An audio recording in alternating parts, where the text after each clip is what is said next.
Chirimpilio and Mr. Donaldo Mboo. From the Securities and Exchange Commission, we have Attorney Ferdino Logi S. Santiago. From the Bureau of Internal Revenue, we have Attorney Edgar Alan Reyes.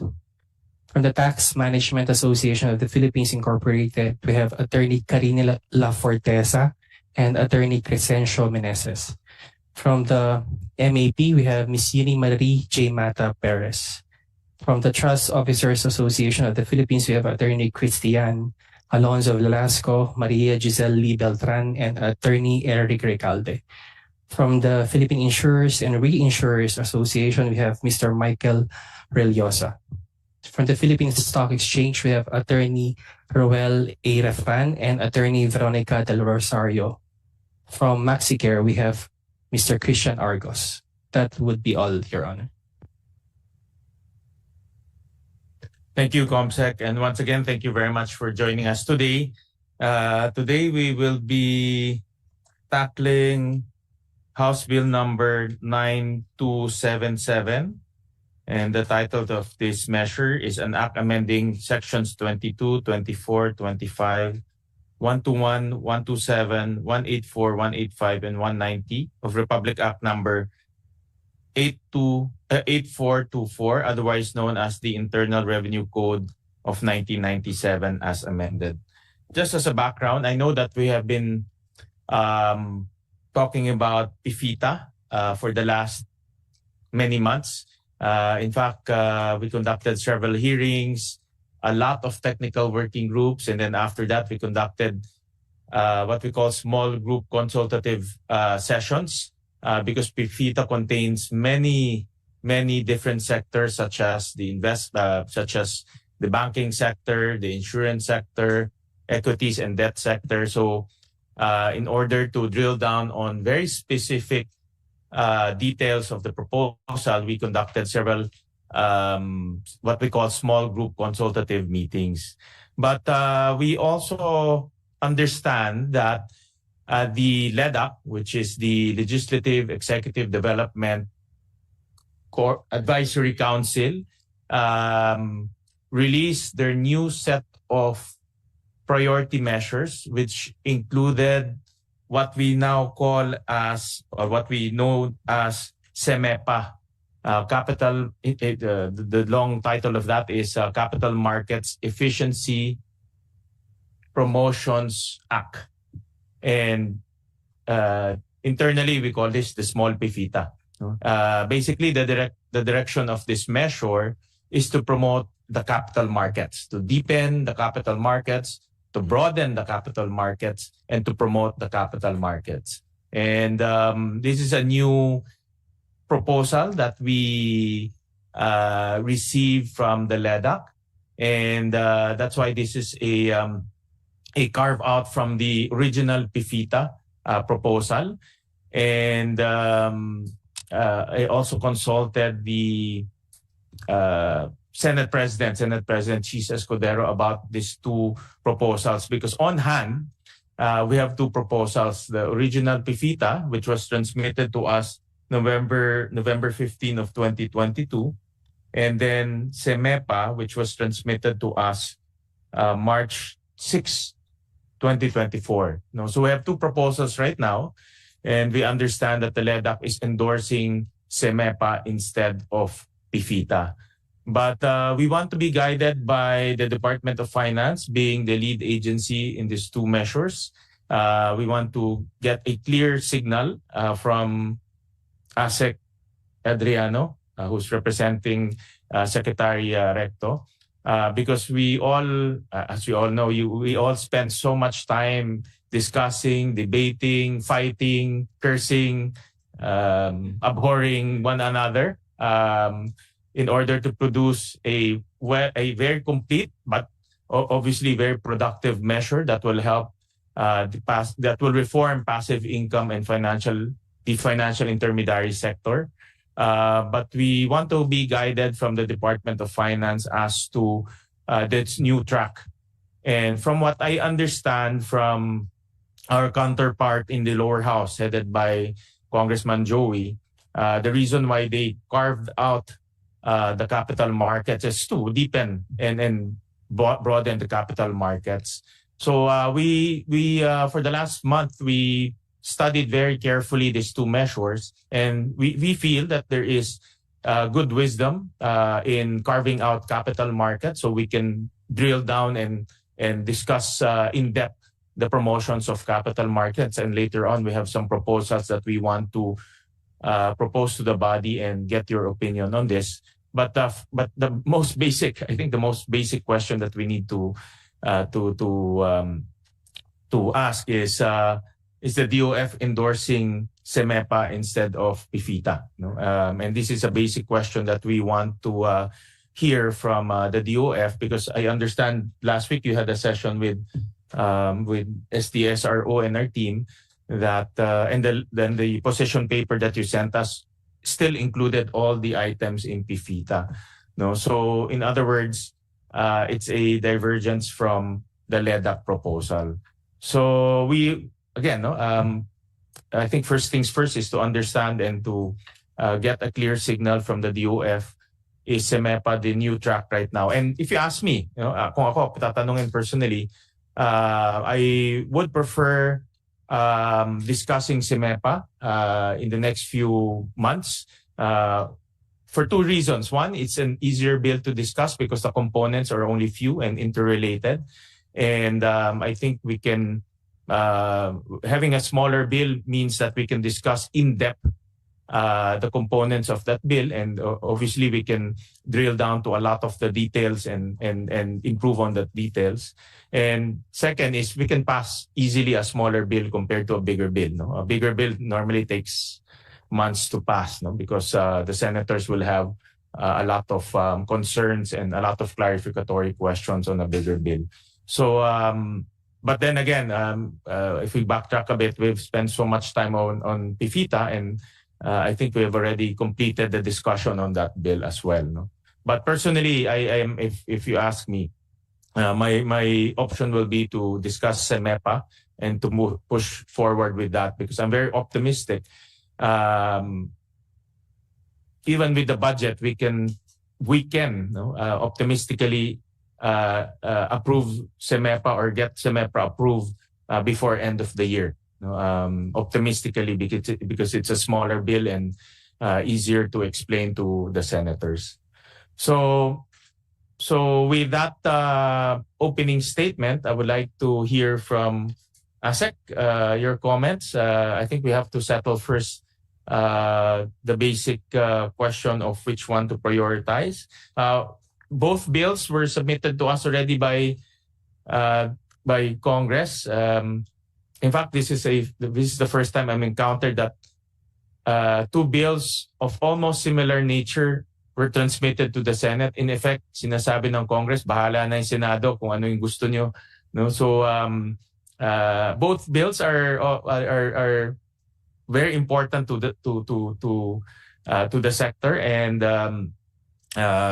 that's why I want to get an alignment with the UF first before we move forward. So ASEC, I think we should discuss that question first before we go into the details of CEMEPA. Thank you, Mr. Chair. Good morning, everyone. So the Department of Finance recognizes the intent of the proposed CEMEPA, but we are already pursuing similar objectives through the passive income and financial intermediary taxation, or PIFITA, or what we call now package 4 proposal. And we believe that PIFITA represents a more comprehensive and balanced approach to tax reform, as it addresses systemic issues, promote fairness, and ensure uniformity and fiscal sustainability while encouraging investment and economic growth. We also further note that the main items with regards to capital market promotion are also already in the PIFITA. In fact, in the DOF version of the package 4, we are okay now with reducing the stock transaction tax from 0.6 to 0.1%. So there's no more gradual decline. It will be one instant decline from 0.6 to 0.1. And also in package 4, we also have the reduction in the DST for the non-life insurance. And then also for the dividends, we are okay with reducing the dividends, particularly for non-residents, which is also covered by CEMEPA. Furthermore, we also note that CIMEPA will have a revenue implication of around 140 billion pesos from 2025 to 2028. On the other hand, the DOF package for proposal will generate 10.8 billion pesos positive from 2025 to 2028. Given that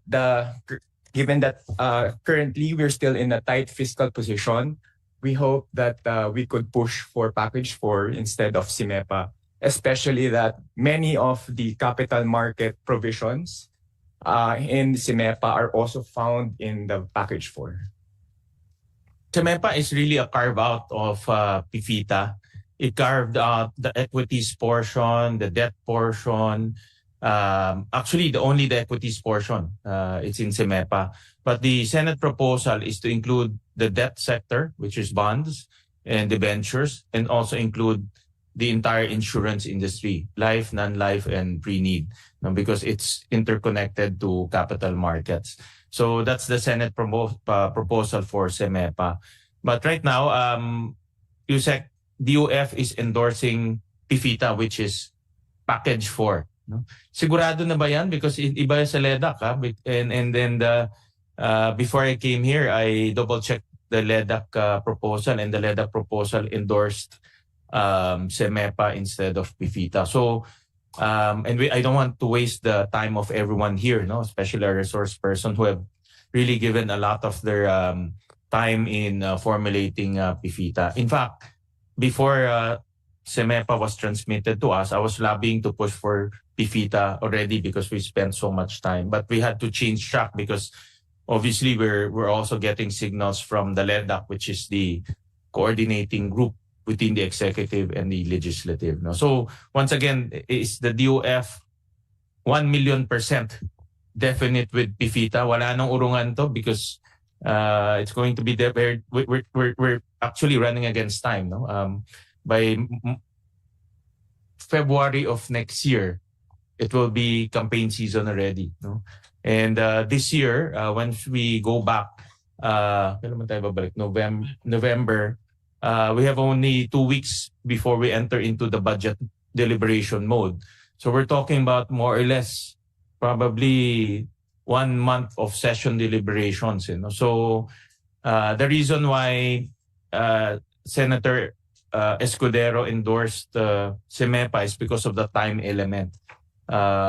He wanted to get at least half of that big PIFITA approved. No? But we're also getting signals from LEDAC, which the DOF is also part of.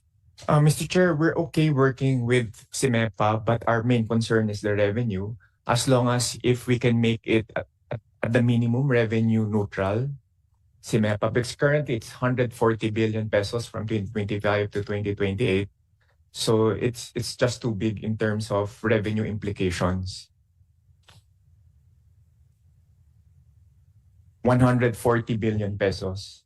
That includes the pickup trucks. No, Baka pag in-include natin pickup trucks, we also tried doing those. So we tried to insert provisions in package 4 that are positive. Basically gives us positive revenues, significant positive revenues, including the GRTs, the 5% on financial intermediaries and excise tax on pickups. But it's still not enough to counter the revenue negative of CIMEPA. So even though we add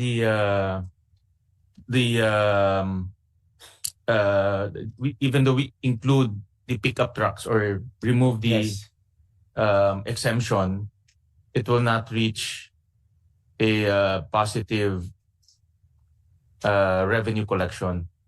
Yes, Mr. Chair. For instance, the excise tax on pickups will only generate around 7.5 billion a year. So that's around 30 billion a year. But as I mentioned earlier, the negative implication of CIMEPA in terms of revenue is 140 billion. So we still have a 110 billion deficit, quote unquote. Now, if you add the financial intermediaries, that's around 9 billion every year. So that will generate around 36 billion from 2025 to 2028. So 110 billion minus another plus 36, it's still around, you still have a deficit of around 80 billion negative. However, we also would like to note that I think the major revenue eroding provision in the CIMEPA is the non-life insurance, wherein the DST on non-life given the CIMEPA is maximum of 200 pesos, which is similar to life right now. In the current taxation for non-life for the DST is 12.5%. So that's a very big difference from 200 pesos versus 12.5% DST. So given that 200 pesos DST for non-life, it's around almost 18 billion every year negative. So that's the biggest negative revenue implication of CIMEPA, higher than the STT. The STT from 0.6 to 0.1 is around 7.5 billion negative every year. But we're willing to work with your office, Senmin. Our main concern only really is the revenue implication of CIMEPA. But if we can make it at least at the minimum revenue neutral, I think that's the only ask of the Department of Finance. You said ASEC PIFITA will yield to how much is that? The DOF version of the package 4 as transmitted to your office from 2025 to 2028, positive 10.76 billion. From 2025 to 2028. Yes. So almost neutral siya. In Yes. other words, almost neutral. Almost neutral. And the revised package 4 of the DOF already considered the proposals in CIMEPA, which include the STT from 0.6 to 0.1, the reduction in non-life, but there's also a reform for the life insurance in terms of DST, etc.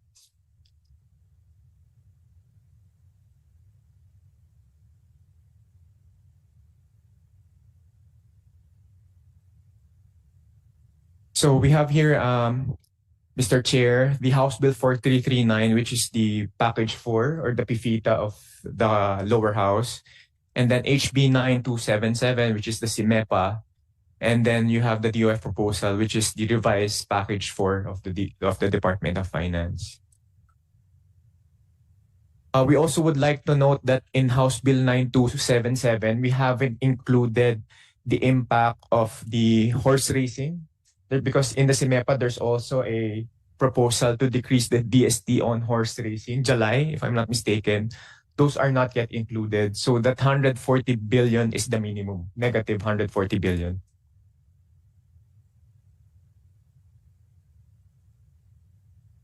In the Senate version, we didn't include the Philippine charity sweepstakes and the horse racing. We just focused purely on capital markets. And the three components of capital markets will be everything related to equities, everything related to debt, including bonds, and everything related to insurance. And then we added the pickups just to counter the potential revenue erosion of that proposal. Let's do this na lang, ASEC. So in other words, the DOF,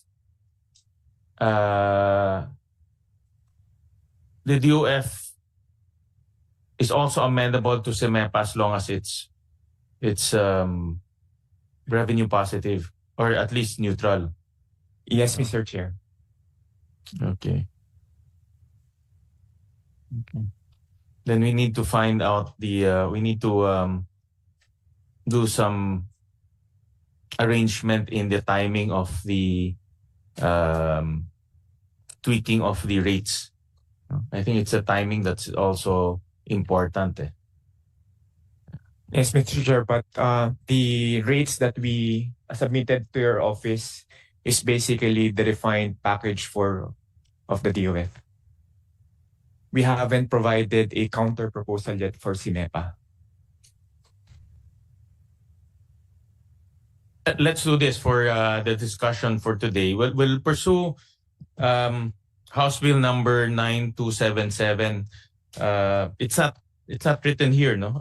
The short title is not written in the bill, but informally we call it CEMEPA, Capital Markets Efficiency Promotions Act.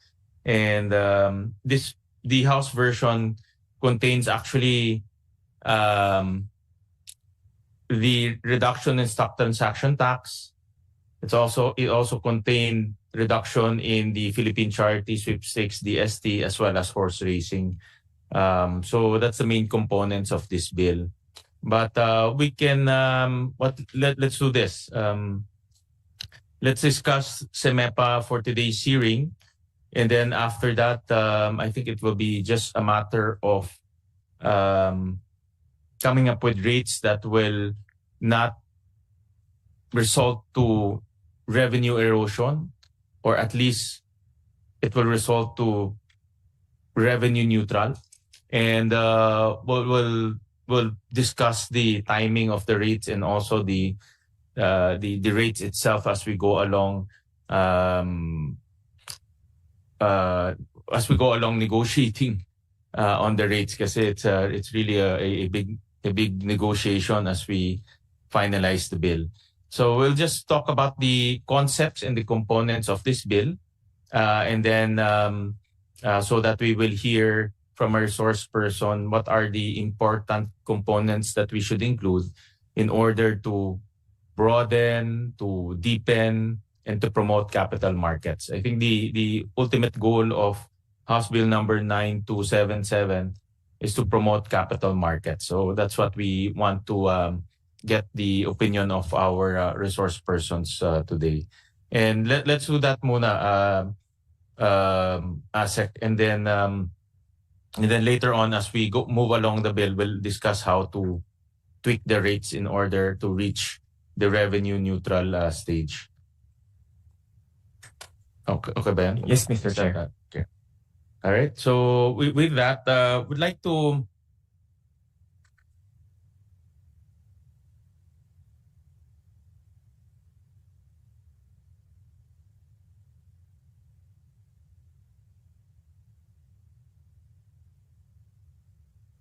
Mr. Chair, go ahead, attorney. I ask the DOF, Yeah, go ahead. what will make it positive? Meaning, what are the components of BFITA? Of course, we understand the DOF's concern, and we also hear the senator's statement to make it to push for a simpler bill. So maybe the question is, assuming we push for a simpler bill, what should be added to this bill to make it positive? There are two main positive provisions under the package for DOF version. One is the tax on financial intermediaries, wherein everything will be at 5%. So that one will generate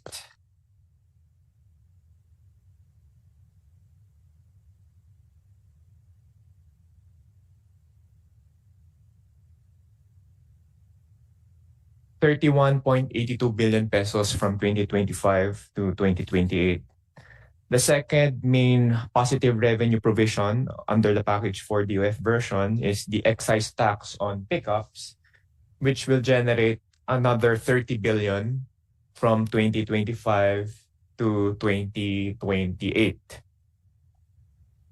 Those are the two main ones. So those two will generate around 60 billion pesos from 2025 to 2028. Compare that to the negative 140 billion of CIMEPA. So we still have a balance of around 80 billion pesos negative, even with the addition of those two positive provisions under the DOF version of package 4. Can we have the table flashed again? Yes, The I table can, comparing the two bills. Mr. Chair. Is it possible to present the presentation so we can have a We'll do that. In fact, DOF made a presentation so that these are an offshoot of our long discussions on PIFITA, and they made some refinements and came back to us. So just to update everyone and to put everyone on the same page, we'll allow DOF to make their presentation and then later on focus on the revenue aspect. Thank you, Mr. Chair. Can we go to the first slide? First, so similar as before, the goal of the package 4 is to make it simpler, fairer, more efficient, ensure progressivity, and again, last one is to ensure that it's revenue neutral. Next slide. So the following slides will provide a comparison of the House Bill 4339, which is the PIFITA version of the lower house, House Bill 9227, which is SIMEPA, and then the DOF proposal of package 4. So for the first item, which is interest income, the DOF proposal is everything at 20%. This is in comparison to our previous proposal, which is to reduce it to 15% gradually. So we're now adopting the House Bill 4339 version with regards to interest income. And as you can see there, we provided the revenue implication from 2025 to 2028 per each item. So for SIMEPA, for interest income, there's nothing for savings deposit, time deposits, FCDUs. Next slide, please. And so these are the other items for interest income. So all at 20%. Next slide. And then for royalties, DF proposal is same as tax code, so there will be no difference. This is a departure from the previous proposal of decreasing gradually the royalties from 20 to 15%. We also note that for SIMEPA, there's no provision on royalties. For prizes and other winnings, again, no decline, same as tax code. We retain what is written in the tax code. Next slide. This one is the one with SIMEPA provision, the PCSO winnings. So for under the DOF proposal, same as tax code. So I think 20% if greater than 10,000 pesos yung winnings. Under the SIMEPA, reduction from 20 to 10%, final tax on winnings above 10,000 pesos. So that will be around 6 billion pesos negative from 2025 to 2028. Now for the dividend income, SIMEPA, basically there's a reform there to decrease the dividend income for non-resident from 20 or 25 to 10%. The DOF proposal is 15% for non-resident, which is equivalent to international tax treaties at 15. So relatively minor revenue implication. Next slide. And then this one is a tax transaction tax. This is the provision with which is related to the capital market formation. So under the DOF revised proposal, we are okay now to reduce tax transaction tax from 0.6 to 0.1%. Before, we wanted a gradual decrease, but now we're gonna propose one big time decline from 0.6 to 0.1%. And we note that the revenue implication of this from 2025 to 2028 is around negative 30 billion. So it's already similar to the SIMEPA proposal. Next slide. This one are the tax on financial intermediaries. This is the making it all to 5%. Currently, it's 1, 3, or 5.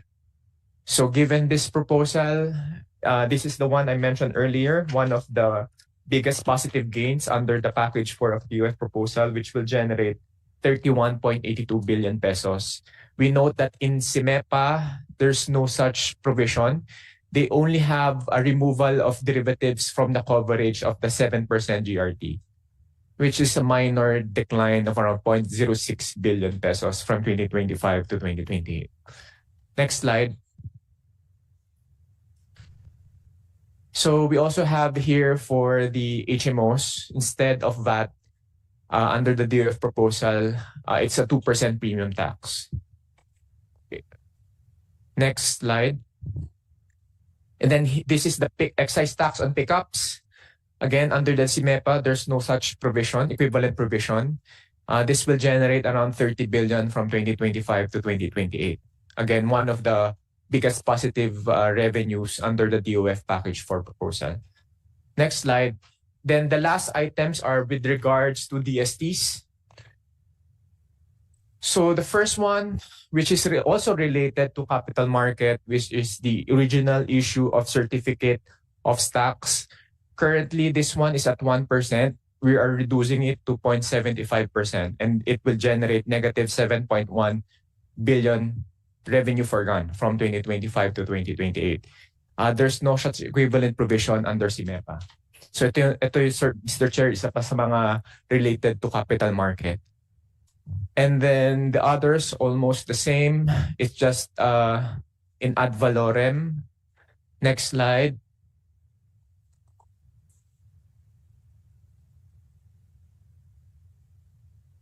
Not much here. Next slide. So we remove all bills of exchange or draft. And then others just ad valorem, translated to ad valorem. Next slide. For the life insurance under the DOF package 4, so those that are pre-need will pay the same DST as life insurance. So that's maximum of 200 pesos. So this is also related to, and under the CIMEPA, there is no equivalent provision. Now, the item 11, which is the policies of insurance, this is the non-life. So again, under the CIMEPA, it will have a DST similar to life, which is a maximum of 200 pesos. And it will generate revenue forgone of around 65.6 billion pesos from 2025 to 2028. Under the DOFP for proposal, we're proposing to reduce the rate from 12.5%, which is the current rate, down to 10%. So that will generate a revenue forgone of around 13 billion from 2025 to 2028. So that's the biggest difference for the non-life. It's the rate. CIMEPA, maximum 200 pesos. P4, it's 10%. Next slide. Item number 12 is also related to non-life. So similar, CIMEPA, maximum 200 pesos. DOFP for proposal is 10%. From 12.5%, it will become 10%. So again, the revenue forgone is, the difference in the revenue forgone between CIMEPA and DOF is significant. So 6 billion under CIMEPA, 1.2 billion only for DOF proposal. Then policies of annuities and pre-need, again, under the DOF proposal, this will now be treated as life, similar to life. Next slide. Indemnity bonds, no change here. Next slide. Certificates, DST on certificates, we're proposing to remove it under the package 4 proposal, DOF. Next slide. So we don't have yet an estimate for the July horse racing tickets, but we note that under the CIMEPA, there is a proposal to, is it remove? Lower the DST on July horse racing tickets. Now for the PCSO DST under the CIMEPA, the proposal is to lower it down from 20 to 10%. Under the DOF proposal, the proposal is from 20 to 15%. So the difference in revenue forgone is around 16 billion. So under CIMEPA, it's 32.2 billion. DOF proposal is 16.1 billion negative. Next slide. And then proxies for voting, powers of attorney remove in the DOF proposal. Next slide. And then not much here. Next slide. And then this is the summary. So this is the comparison of the major items. So for the tax on passive income, the DOFP for proposal is positive 15.7 because as I mentioned, the proposal now is 20%. Unity at 20%. And then for the House bill, it's negative 36.2. It's because of the stock transaction tax, mainly from the stock transaction tax. But I would like to note in the DOFP for proposal, as I mentioned earlier, we are also reducing the SDT from 0.6 to 0.1 already, but we'll still generate positive revenues given the other reforms in the passive income items. And then financial intermediaries, as I mentioned earlier, this is the 5% uniform rate, 31.8 billion from 2025 to 2028. And then DST for CIMEPA, it's negative 103.8 billion. Biggest item here will be the DST on non-life at around 18 billion negative each year. And then for the DF proposal, DST, it's around negative 40.7 billion from 2025 to 2028. Then lastly, excise tax on pickups, positive 30 billion from 2025 to 2028. Given this, as you can see, the total of CIMEPA is again negative 140.1 billion from 2025 to 2028. For the DOFP for proposal, it's positive 10.76 billion pesos. And then I will not discuss the other slides. I will end here, Mr. Chair. Thank you. House Bill 9277 is the proposal from the House, but we made some modifications in the last few weeks. For example, I'll give you a case in point.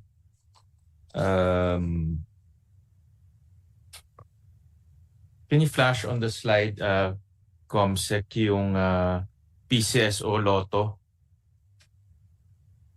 Kasi in the House, they included PCSO Lotto, which is about negative 32. Saan yan? Next one pa.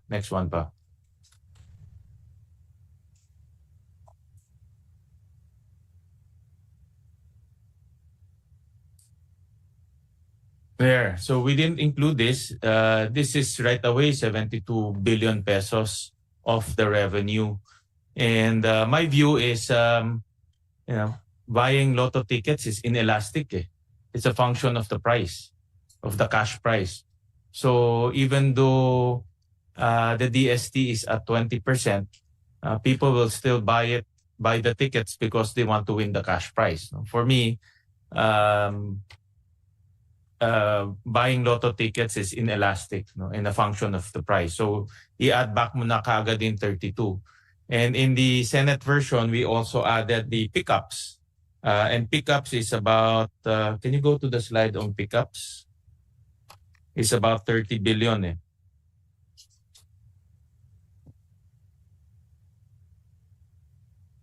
Go to the pickups.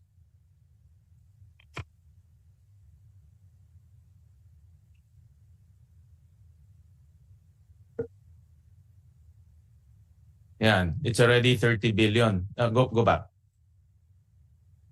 So 30 billion na siya. So sa Senate version, you will now gain 62 billion. Correct? So if kung hinahabol natin is 140, 62 is already add back. So 78 billion na lang. So sa Senate version, nakakahabol tayo. Asset, diba? So maghanap pa tayo dito ng konti, makakahabol pa tayo, baka mag-revenue neutral ho to.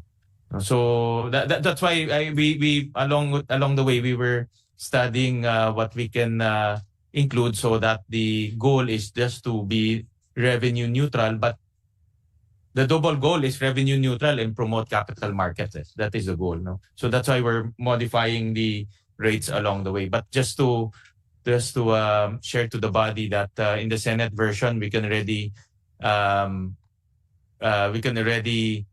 remove 62 billion from the 142 billion revenue negative. No? Attorney Meneses?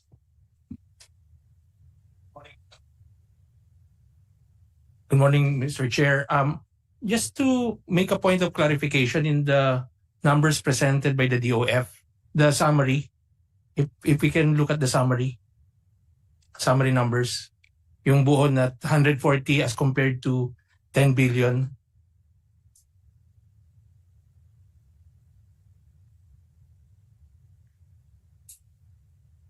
Yeah, the comparative table.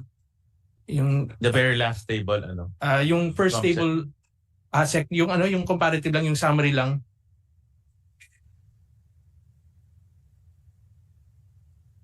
Comsec.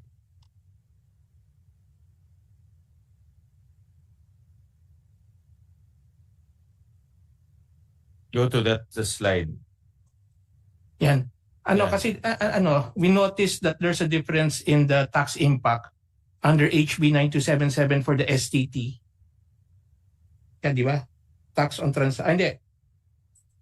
DST. Tax on tax on financial intermediaries, DST, of 103 billion, but in the DOF proposal, it's just 40 billion negative. What's the difference, sir, ASEC, about the two numbers? Why is it that in the DOF proposal is just negative 40.75 billion and in the HB 9277 it's 103 billion? Kasi yun yung pinakamalaki na impact. Thank you for that question. So, number one difference is yung policies on non-life, basically DST, particularly policies of insurance upon property, which is Section 184 of the tax code. Under the CIMEPA, the proposal is depending on the amount of insurance, exempt, not exceeding 100,000, and then if exceeding 1 million, maximum 200 pesos, similar to the DST taxation of life.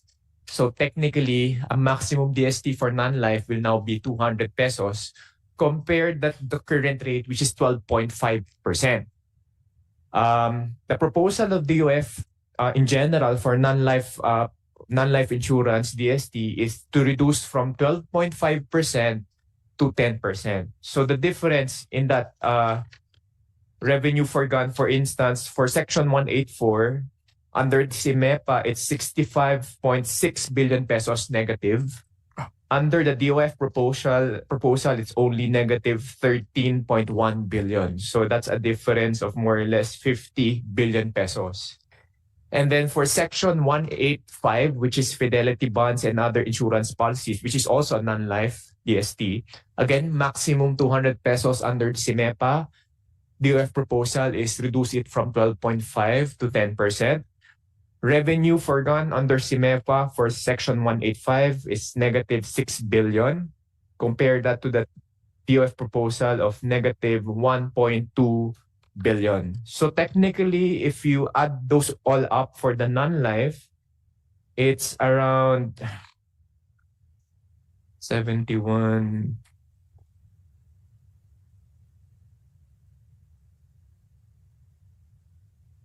It's around 57 billion pesos difference in revenue forgone for CIMEPA and DOF package for non-life DST. So that can almost explain that whole difference of 103 and 40 billion difference. And then the other difference is the PCSO, DST. Again, under the package for proposal of the DOF, it's a compromise for in consideration of CIMEPA. So our proposal is to decrease DST from 20 to 15% for PCSO lotto tickets. That's negative 16 billion. For CIMEPA, the proposal is from 20 to 10%. That's negative 32.2 billion. So a difference of around 16 billion pesos. So those two items can explain majority of the difference of the DST under CIMEPA and the DOF proposal. It's basically 57 from the non-life plus another 16 from PCSO. That's already 73 billion difference. In PCSO kasi, ASEC is one pocket to the other pocket eh. To be honest.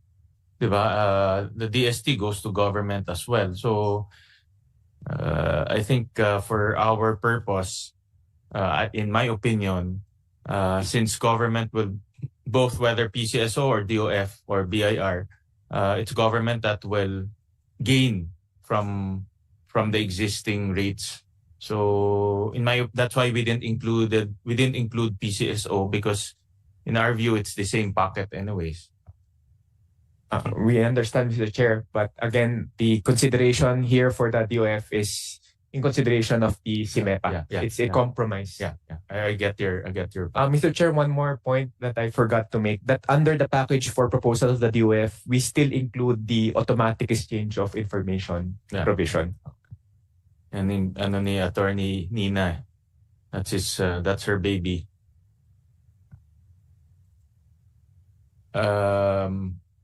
Any more comment, Attorney Meneses?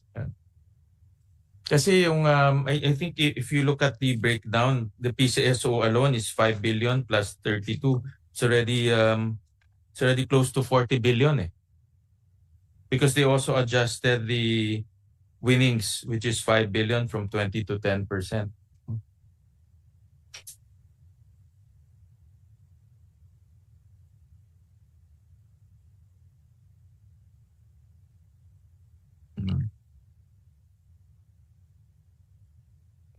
And then, Mr. Chair, maybe if I think someone will ask later, can we go back to the previous slide?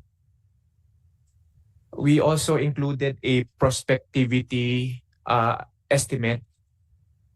As you can see in the House Bill 4339 and DOF proposal, we have a prospectivity assumption here. As we all know, the implementation of this will be prospective, meaning those, for instance, for interest income, those that was able to have a contract before P4, for instance, it's a long-term contract, which is subject to 0% preferential rate. The assumption there is that they will still be able to avail of that 0% tax rate until it expires. So we have that prospectivity assumption because when we computed the revenues, it's basically the assumption is all contracts will now transfer to the new rate. And hence, we have to do a prospectivity deduction.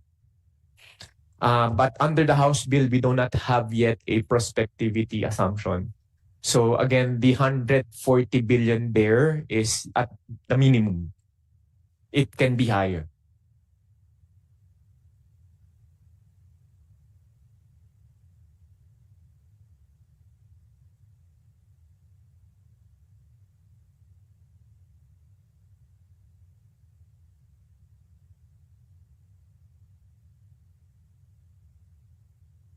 Let's do this, Asek, since we're discussing CIMEPA today, and we still have the LEDAC list of bills that included CIMEPA, so that we can have this discussion on CIMEPA. Let's talk about it today, no? So that we can hear from our source persons their opinion on CIMEPA. And then later on after the hearing, we will have to work or tweak the components of CIMEPA so that we will reach that negative or that revenue neutral state, and then at the same time propose capital markets. And I do agree. And I'll show later on, there's so many literatures already saying that a deep and vibrant capital markets lead to economic growth, and capital available to corporations will be reinvested to contribute to productive means and also contribute to our economic growth. So we support that concept. And today we'll talk about CEMEPA, and then we'll also ask our resource person some of the concepts that we included in the bill, and then we want to hear their opinion on those concepts. All right. So, Asad, do you have any particular comments on CEMEPA alone, aside from what we have discussed on the revenue potential? Mr. Chair, I don't have anything to add. But again, we just would like to note that most of the provision with regards to capital market formation in the CEMEPA are also included in the package 4. Understand that. It's just a matter of, on which one can we get approved as quick as possible, considering that we have only a few days left before the 19th Congress end. We have the campaign period to contend with. We also have the budget deliberation to contend with. All in all, that will take from now on till May. If you include the campaign period and budget deliberation, that's already 4 months to 5 months off the calendar. No, so we have to be realistic on how to approach this. But we're not removing PIFITA. We'll consult later on with our leaders, just to put everything. That's to put everyone on the same page on CEMEPA, and we want to get their opinion. We'll discuss that today, so that we'll get their comments. All right. So with that in mind, we'll ask our resource persons their opinion on the bill. And I understand that you have been furnished with House Bill number 9277. Again, the direction of this is to develop our capital markets and to promote our capital markets. We'll start off with PSE, Philippine Stock Exchange, because in the bill, there's a recommendation to lower down stock transaction tax. And we want to hear your opinion on that, and what else can we include in the bill in order to promote the capital markets in the Philippines. So we'll call on Attorney Refran of the PSE. Yeah. Good morning, Mr. Chair, members of the committee, as well as the resource persons. Mr. Chair, at the onset, maybe I'll just also share our views. When you say capital markets, it actually has different pillars. No? And particular to the CEMEPA, it touches on the secondary market. Because when you look at any capital market transactions, theoretically, technically, globally, a fundraising exercise. So now you deal with the primary fundraising component, which under our current tax laws has actually already been reduced. We removed the IPO tax. Primary issuance, I think from what DOF mentioned, will also hopefully go down from 1% to 75 basis points. So that's on the primary market side. But I think what CEMEPA primarily deals with when you look at competitiveness, efficiency, is on the secondary market side. And I would like to share with the committee, when you look at the secondary markets, on a good day, we have around $100 million by way of value traded or value created in our market on a daily basis. And this is in the equities market, Mr. Chair. If you go to the bond markets, theoretically, Mr. Chair, as well as in practice, bond instruments are not actively traded. Corporate bond, except for government securities, especially when the yield curve shifts, as we saw 3 weeks ago with the 50 basis points shift. The yield curve in the Philippines from 6% for 10 years went all the way down to 5.6%. And we see that to be moving with volatility and all in the bond market. So that's an occasion for holders of government securities, primarily institutionals, to actually see whether they would want to refinance and see if there are takers in the bond markets. But essentially, that's an over-the-counter transaction, although there is a bond market for that. If you pour through the discussions in CEMEPA, Mr. Chair, it's really incentivizing the participants globally, as well as the local participants, to consider investing in the stock market. And this paves for the way for the churn or the domestic activity, because right now, compared to Vietnam, for example, Vietnam's doing around 800 million to around $1 billion a day, Mr. Chair. That's one day. And Vietnam, in terms of the listed universe, primarily an SOE, state-owned enterprises market. So if you look at the dynamics of the Philippines and Vietnam, and I didn't think I would compare the Philippines to Vietnam back 10, 20 years ago, but we're here. Although we are now sovereign grade rating beginning 2013, 2014, for that 11 to 12-year period, we have not seen the influx of investments abroad, primarily because of the high friction cost when it comes to the secondary market, Mr. Chair. So I go back to what I said earlier, when you look at capital markets, it's one thing to get them to come in. It's another to get them also to invest more because they know when they come in, they can exit at a good multiple. And we've seen this time and time again in the capital markets, both for the institutionals, let's say the sovereign wealth funds, Mr. Chair. Normally the most active are Aran Capital, the sovereign wealth fund of Singapore, and a lot of the European funds. But they are now thinking of, it's a very costly market to allocate resources to, not only because with 100 million daily activity, that's just too much work for a lot of participants, Mr. Chair. So tying up all those concepts, the moment we're able to reduce from 60 basis to 10 basis points, the transaction tax, we're now going into a territory where we've seen in other markets, like the most comparable, Mr. Chair, is what the Taiwan Stock Exchange did. They used to have 30 basis points and they have that to 15 basis points. And globally, when you look at Taiwan today, they are an inspiration for a lot of the fund managers. Their ETF scene has really boosted because of more than 150 ETFs, Mr. Chair. We only have one ETF. Because in ETF, the creation redemption process deals a lot with the friction costs. No?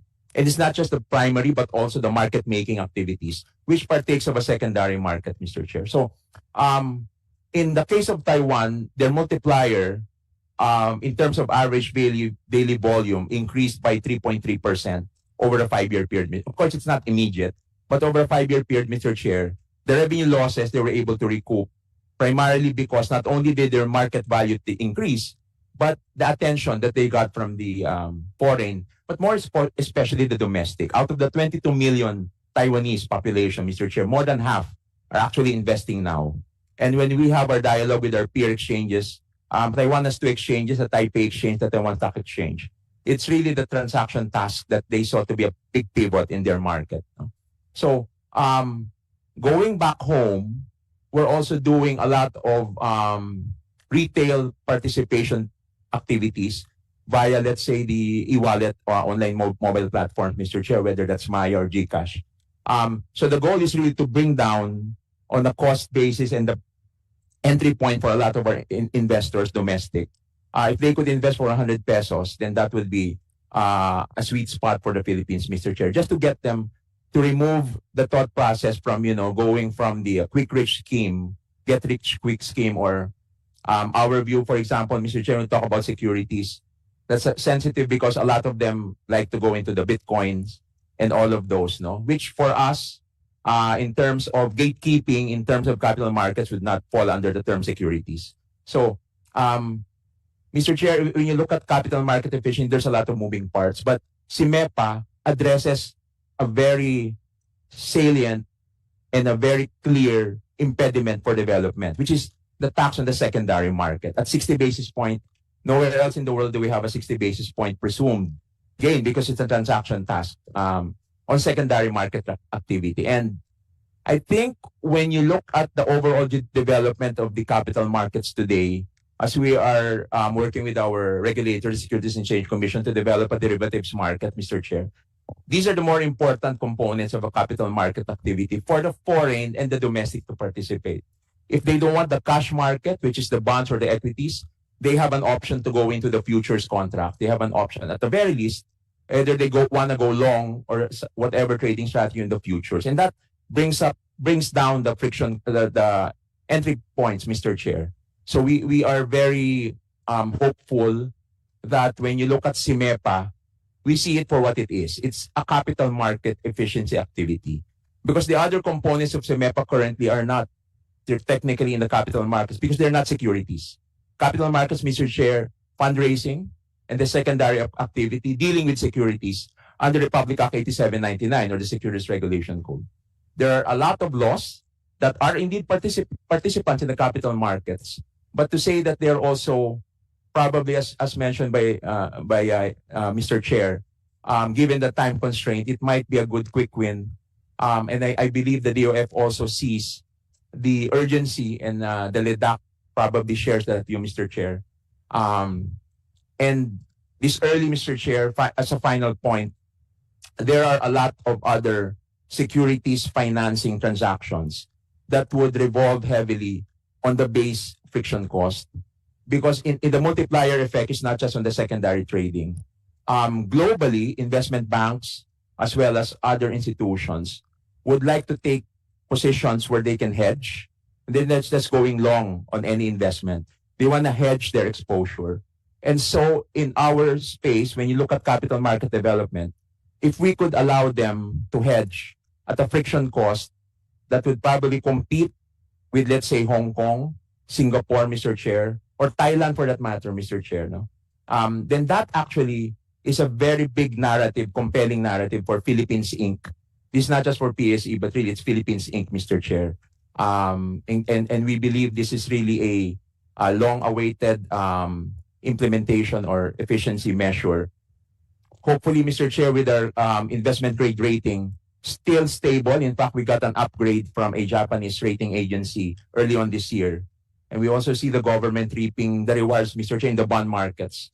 When they are pushing for sustainability bonds, I think the spreads were very tight when you look at the pricing finally of the 25-year government bonds as well as the 10-year government bonds. So this is the activity, Mr. Chair, that we're seeing having a ripple effect because it impacts the jurisdiction itself on a sovereign rating basis as well as the other components of the capital markets, particular to the bond markets and the equities market, Mr. Chair.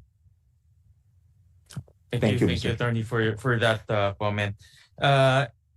In the proposal, in the SEMEPA proposal, it proposed to reduce stock transaction tax. Is that enough already to promote capital markets, particularly equities? Let's talk about equities first. Based on your experience, is that enough to boost the equities market? Mr. Chair, it's going to be a very big push in terms of especially the big funds considering the Philippines for purposes of allocating their capital on a daily basis, Mr. Chair. It's not 100% silver bullet because there are a lot of other incentives being provided by foreign jurisdictions when it comes to, let's say, exchange-traded funds, Mr. Chair, because the concept of an ETF, while it's structured as a corporation, it actually tracks the payoff mechanism of an underlying asset.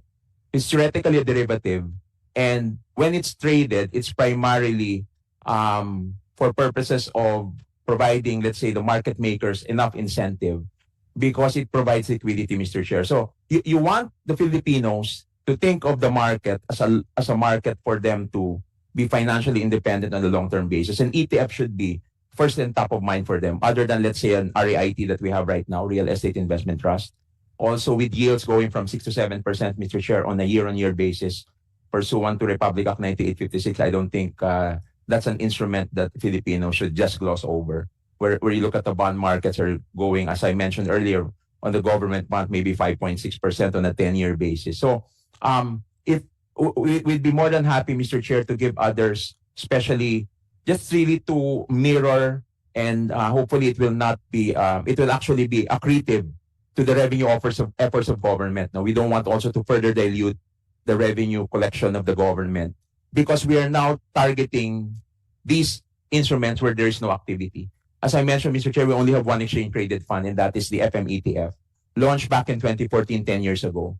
10 years later, we're still where we are at for that instrument. There's no liquidity, Mr. Chair. Any given day, probably would get liquidity there of anywhere from maybe 5 million pesos, which is nothing, Mr. Chair. We're looking at a market with our domestic market cap, 16 trillion today, Mr. Chair. Almost, together with the foreign, almost approximating our national GDP. So right now, if we provide some other incentives for that, it's actually generate a lot of activity because we're getting 100% of nothing today when you look at the exchange-traded fund. But we are working very closely because this is where a lot of the funds also represented in this hearing would probably be best suited to consider, Mr. Chair. Because us, when we come up with indices, we believe that it has to be tailor-fitted to the asset management industry. If you want high dividend yield, if you want a monthly paying dividend yield, so that's really a very big political message also for the Filipinos. No, it's like they get a second, third job with that, and we believe that ETF market is very powerful, Mr. Chair. So the ETF space, Mr. Chair, if we could also provide for other incentives, no, because it's, as I mentioned, we have it, we have one, but the experience with that is that although with the documentary stamp tax reduction proposed by the DOF from 100 basis to 75 basis, that's going to also bring it down further in the creation process. It's like a DR, this depository receipt, but this is easier understood from an investing perspective, Mr. Chair. So with the STT reduction, and we'd just like to further clarify that when it comes to exchange-traded funds, there might be a sunset provision if they could also enjoy, for example, other benefits, just for purposes of getting the ETFs also off the ground, Mr. Chair. In general, this would allow for a more innovative market because we can come up with a lot more products that we are not inventing, Mr. Chair. I always tell our team that, you know, it's one thing to invent, but you have to speak the same language, and we have to speak the language of finance and the language of business globally. It cannot just be centered on the Philippines, no? Because in the end, Mr. Chair, we're competing against other markets, and as volatile as markets are now, if we see our market at 7,450 today, with a blink of an eye, it can go all the way back to where it was, you know, very low levels, Mr. Chair. So I think we're always 2-3 steps behind, and we really feel the urgency. So our appeal is if we could actually unbundle to the extent that really the capital market securities also get that boost, hopefully sooner, Mr. Chair. Proposal in the original PFITA, I'll just show it on the slide. Yung taxes on financial transaction, COMSEC. Original issue of certificate of stocks, sales agreements to sell. In the original PFITA, there's a proposal to lower it down, the DST. Will this also help in the promotion of the equities market? Definitely, Mr. Chair. Back in This one, ito. We'll just show it. and we've seen that, Mr. Chair, when the original issue of DST was halved from 2 pesos to 1 peso for every 200 par. Except that over time that has been restored. So it's now at a level where it was actually double from where it was, which was for the primary issuance, 2 pesos for every 200. We brought it down, Congress brought it down to 1 peso for 200. And then the secondary from 150, it became 75 cents for every 200. But now we're back to square one. So any reduction, Mr. Chair, we've seen this back in mid-2000, beginning 2005, 2006. And the markets really picked up because of that halving of the doc stamp, both on the primary and the secondary. Although in the secondary market, beginning 2009, Congress deemed it best already remove the DST on the secondary transaction. So definitely, Mr. Chair, on the primary market, that reduction will really bring us also up to speed on the primary issuance, Mr. Chair. And this will be for the original creation of common shares, preferred shares, and other equity-like instruments, Mr. Chair. Step 1, diba? Original issue of certificate of stock. This is basically, this is IPO, no? So this is step 1. So Issuance, Mr. Chair. the issuance. So reducing friction costs on step 1. No, definitely, Mr. Chair. Yeah, all right. And then let me ask ASEC, Carlo, did we factor in, because we're reducing, I think I asked you this last time, because we're reducing friction costs with the hope of expanding the market. In our revenue projections, did we include expanding the market? For STT, no. Mm-mm. We assume that there will be no change. But we would like to note that given the current revenue that we receive from STT, the volume should increase by 5 times. So, but we haven't factored that in yet. No. Okay, and then so that's also another aspect that we can look at, because by reducing it, the hope there, and there's already literature, diba, attorney? There's already literature. If we benchmark it to Taiwan, the growth is Yes, about Mr. Chair. 3% per annum. They have seen a 5-year growth rate of more than 6.33%, roughly 6. But the levels at which they are now is still bigger at around more than 3 times compared to prior to. So the 600% increases on the daily volume traded, Mr. Chair, over a 5-year period. And then if you look at their market cap, they've increased by more than 300% on a totality basis, Mr. Chair. But the churn there is that average daily volume, because that's where government collects. STT is collected at source, Mr. Chair. There are collecting agents embedded based on the BRRR, so that, you know, the investors actually don't have to anymore worry themselves with that. Earlier, also that the Taiwan experience is they reduce stock transaction tax, but because of the increase in volume, they managed to recover it in a short period of time in terms of absolute collections. No? That's correct, Mr. Chair, because any market that you talk to right now, and you look at, let's say, Taiwan as an asset management company, or the regional brokers, for example, not necessarily the domestic brokers.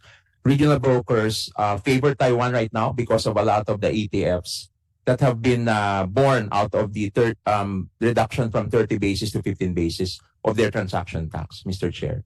Vietnam right now offers a 10 basis point transaction tax. We are the highest at 60 basis point. The others, other ASEAN markets, Mr. Chair, let's just focus on the six countries in ASEAN: Singapore, Malaysia, Thailand, Vietnam, Indonesia, and the Philippines.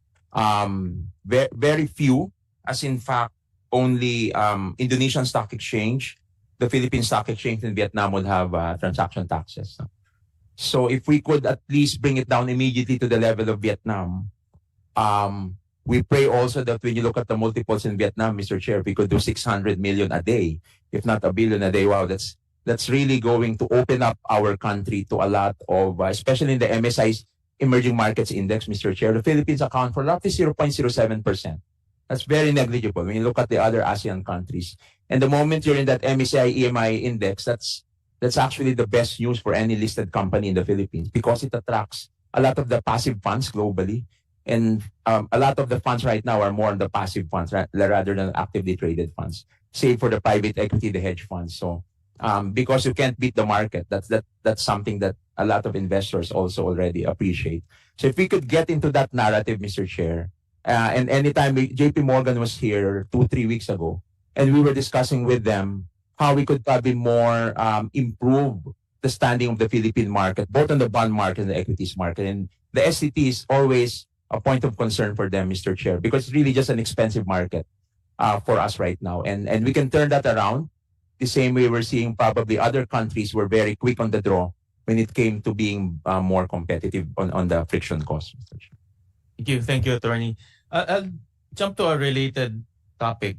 The role of insurance companies. What is your view on the role of insurance companies to the equities market and your experience in that respect? So, Mr. Chair, insurance companies are big institutional investors with ultra long-term investment horizons. And we see them participate like the same way pension funds do. Although pension funds right now do a reallocation when it comes to the equities market. I'm not sure if in the investment philosophy in terms of the allocation among asset classes, if insurance companies would also dedicate a lot more for the equities market, because I imagine on a liability matching perspective principle, they want to match liability together with their investments. So this is going to favor heavily on the fixed income markets.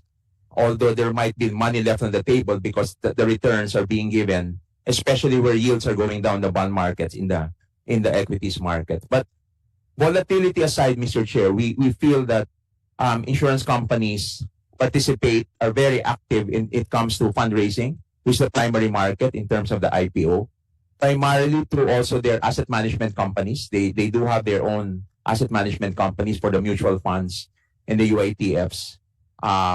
And some of their products, such as the VOLs, although not defined as securities under the law, are actually tracking a portion of the VOL premium are tracking they're like collective investment schemes, Mr. Chair. Although theoretically they are structured under the revised insurance code as not as securities, but as bank assurance products but we feel that for example, the securities borrowing lending business, this is one of the securities financing transactions that we want to get off the ground, Mr. Chair, to pair with short selling. We launched a short selling initiative, and that cannot work if there's not a lot of securities lending agents. Insurance companies may be natural lenders because of a lot of their idle securities. These idle securities can give them returns if they participate in the lending business. And this is structured already globally, Mr. Chair.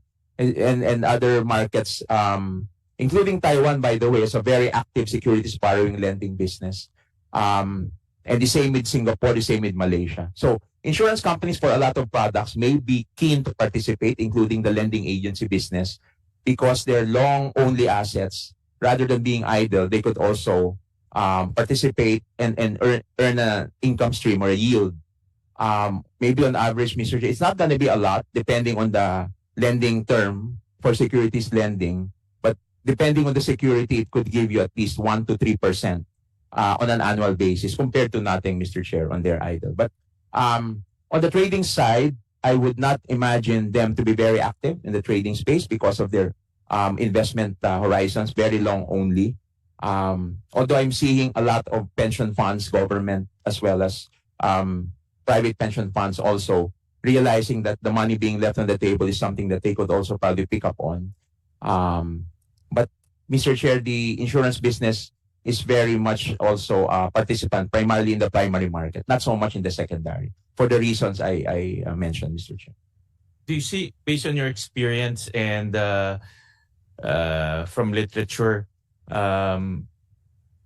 if we promote the insurance market, meaning improve the penetration rates, get more people to buy insurance and therefore pay premiums, and from what we see in the literature, those premiums end up in the equities market as well as the debt market and other asset classes. But definitely some portion of that will end up in the equities market. Is that the same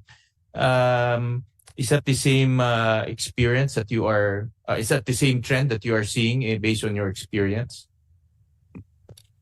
We have not seen in other markets, Mr. Chair, let's say the situation where we are in right now. But with an increase in the investable funds, the dry powder of these insurance companies would definitely increase. Except that in terms of their investment philosophy, they're being ultra long-term, Mr. Chair. The safest haven assets would probably be on the fixed income space because you don't lose the principal. And depending on the security, maybe the government security or even the highly rated corporate notes would probably be their investment of choice, Mr. Chair. But we do have also REITs that are actually not just on paper, but in reality by law, they're actually bond-like, Mr. Chair, because while there is no assurance that you will get back your principal, there is a guaranteed by law requirement for the yields, because we will delist them if they do not give dividends on a yearly basis. And the beauty for an REIT is they get deductibility for dividends paid, which is not in any other company under our tax laws, Mr. Chair. Only REITs get a deduction for actual dividends declared. So in exchange for their commitment by law, mandated by law, to declare dividends, which is bond-like in essence. So you get 6-7%. Some REITs even return 8-9%, depending on the market price, Mr. Chair. That's something that really gives a lot of returns to long-only funds, Mr. Chair. How about the debt market, attorney?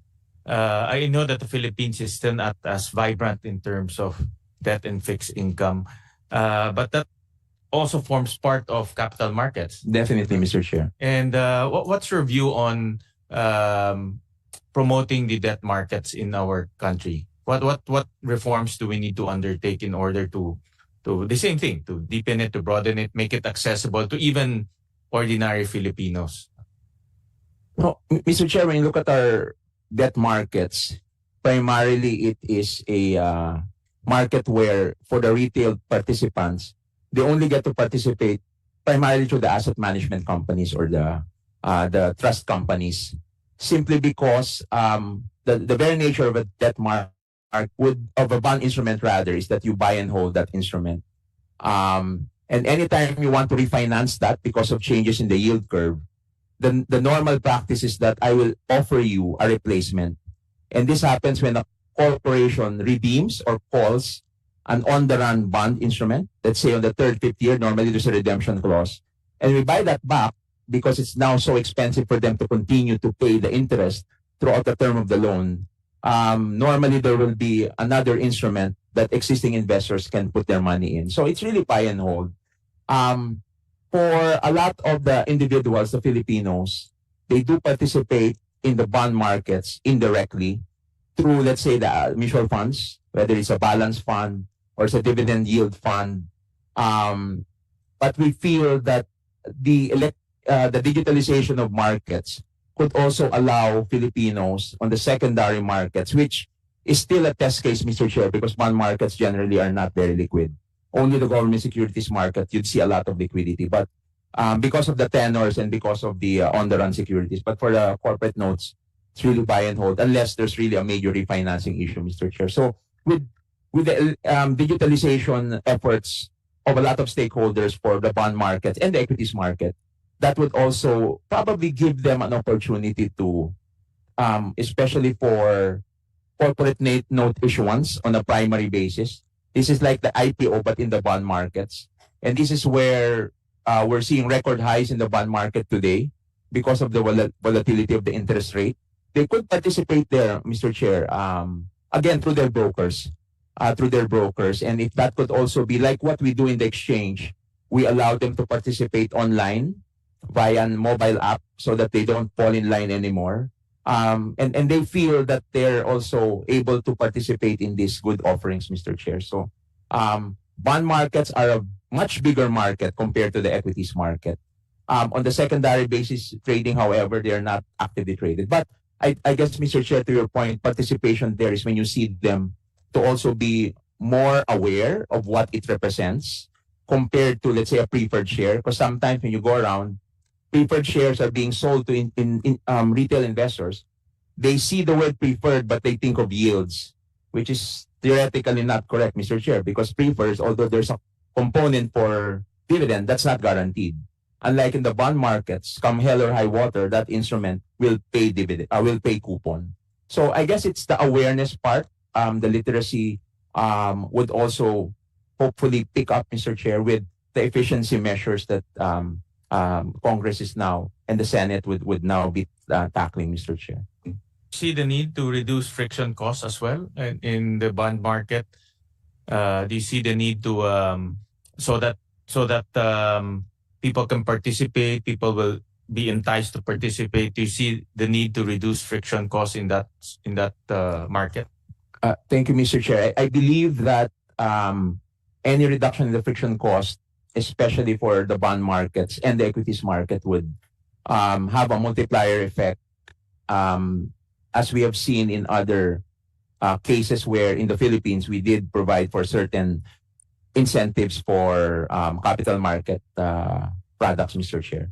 So that's really the same scenario for the bond markets, because the thought process and the effort required for a lot of the hedge funds who are now very active in ASEAN, Mr. Chair, would also be the same thought process when they look at asset allocation across alternatives within a jurisdiction and across a region and even globally, Mr. Chair. So the same considerations, risk-reward profile, Mr. Chair, of a particular jurisdiction as well as particular security would be considered. So the payoffs would always be offset against the cost to invest, as well as the ease in which I can exit the liquidity, Mr. Chair, which is not just a function of volume, but a function of time. If you are liquid today, but I need to exit yesterday, you're not liquid.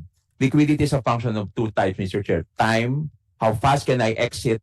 Can the market absorb? So the absorptive capacity of the market is what we're also growing, both in the bond market and the equities market, Mr. Chair. Thank you for that, Attorney. I'll jump to another industry. And this is the insurance industry, because in the Senate proposal, although we haven't really released that to the public, we included the insurance industry in the bill because we view that the insurance industry is a vital component in the promotion of the capital markets. In concept, the premiums that are being collected obviously will be invested in different asset classes depending on the need of the insurance company. So we want to get their views on we want to get the views of the insurance industry in relation to the capital markets, because that's the direction that we are pursuing. So we'll call on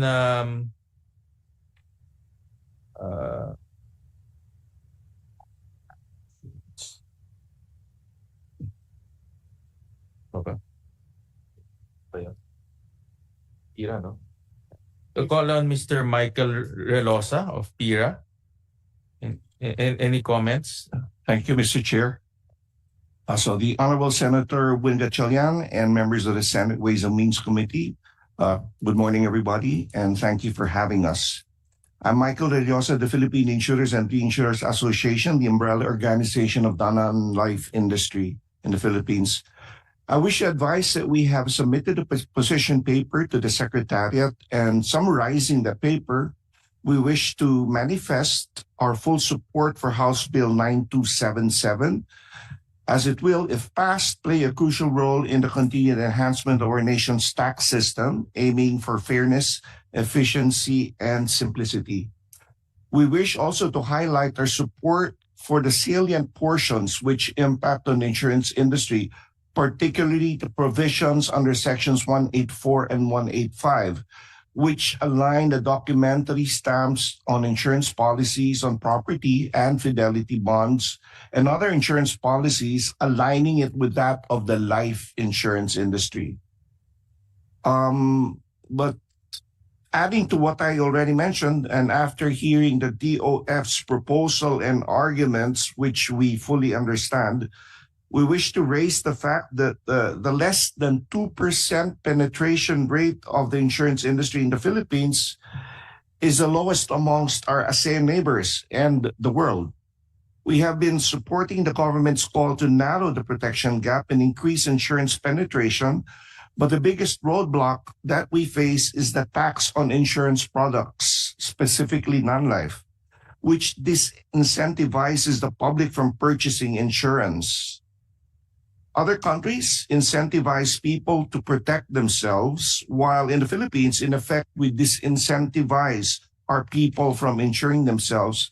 And this is very important given the fact that the Philippines, for the third straight year, has been identified as the most vulnerable nation to natural catastrophe events, which everyone is aware is increasing in number and ferocity given climate change. The industry needs guidance and a clear signal of where we would really want to be. We do, however, support the House bill in question. Thank you, sir. When you say cost, Mr. Michael, you're pertaining to the DSTs. We refer to the whole tax, sir, but the DST plays a big role, of course. Okay. And right now, the regime of the non-life insurance companies are 12%. No? They're being charged VAT, and then there's also DST. Yes, sir. And there are other taxes. For like- property, it would be a total of about 27.5%. What are the other taxes? You have local government tax, the you have fire yeah. service tax, etc. Okay. All adds up. And then which is the biggest component among the 25%? Well, it would be the documentary stamps for one.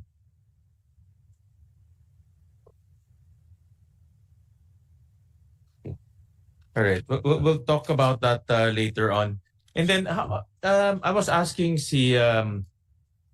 Attorney Refran about the role of the insurance sector to the capital markets. Can you share us your thoughts on that aspect?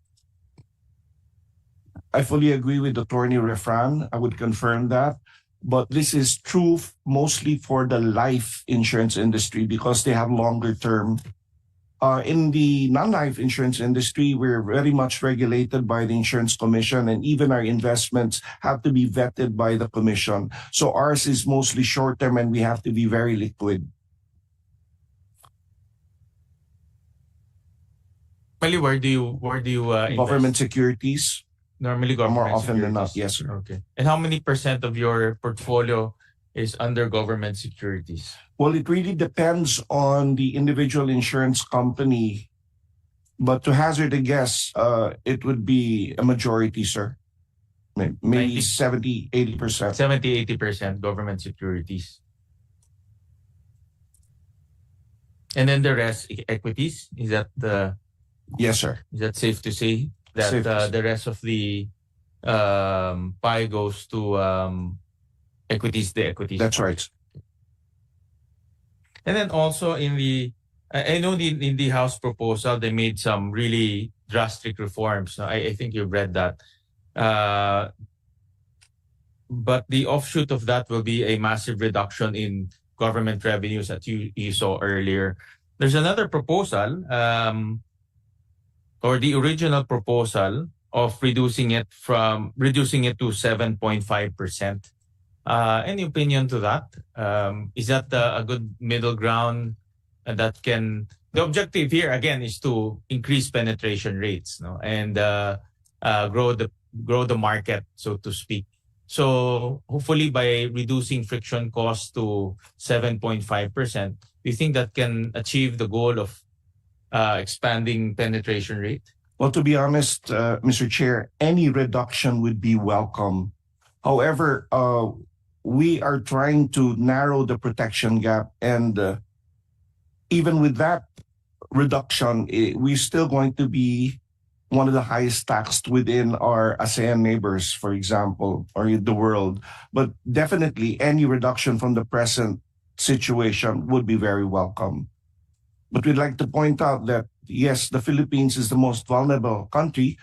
We're trying to come up with cat protection. And when we go into the foreign market for reinsurance, our reinsurance premiums are very high as well. So there are friction costs all over the place. And any reduction would be very helpful to the insuring public. And then you mentioned earlier that our tax rates among the non-life industry is one of the highest in the world. Do you know what are the others? What are the tax rates of the other jurisdictions? We presented this in a position paper earlier, Okay. but I don't have it with me right now. But for example, within the ASEAN region, other countries like Singapore would have 2%, others would have 10%, while we have the 27.5%. But I can come up with I can supplement our position paper with a comparison.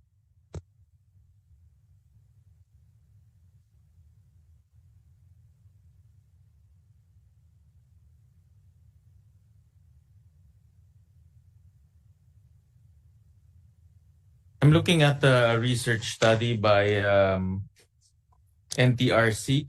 No, this is a position paper ba ito? This is a submission by NTRC dated January 28, 2024. Can we flash this para makita ng, do you have this? We'll just flash it. But it's a comparison of non-life insurance policies and products. For example, in Brunei, there's no VAT. And there's also no VAT-like or other business tax. And then the DST is 0.10%. Cambodia is also the same. No VAT, no VAT-like impositions.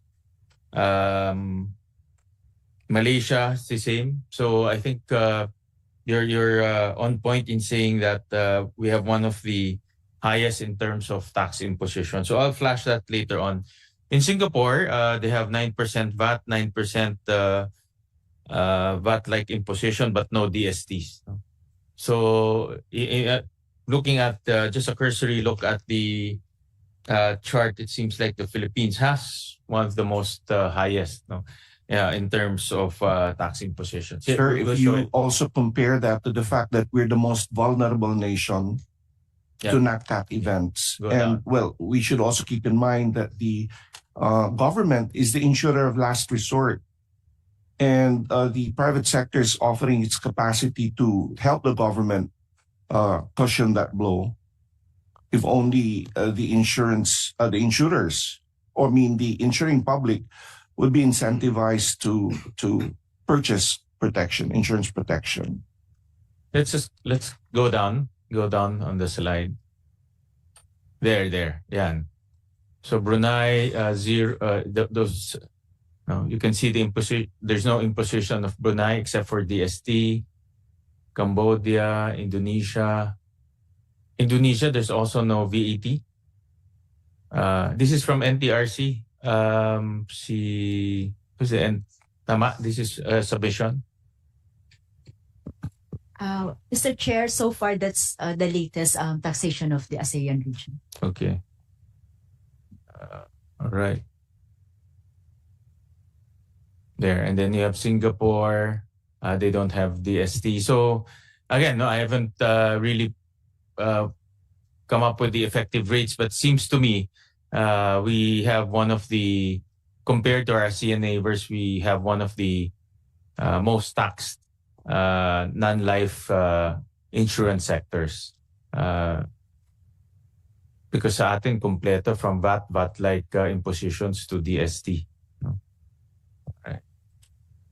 Any comment, NTRC, on this? Mr. Chair, although we agree that non-life insurance companies are really heavily taxed compared to the life insurance, but we also need to take into consideration that the other taxes goes to the local government, and another one on the fire insurance is for the Bureau of Fire Protection. So technically, the taxation that directly go to the national coffer is the VAT and the DST.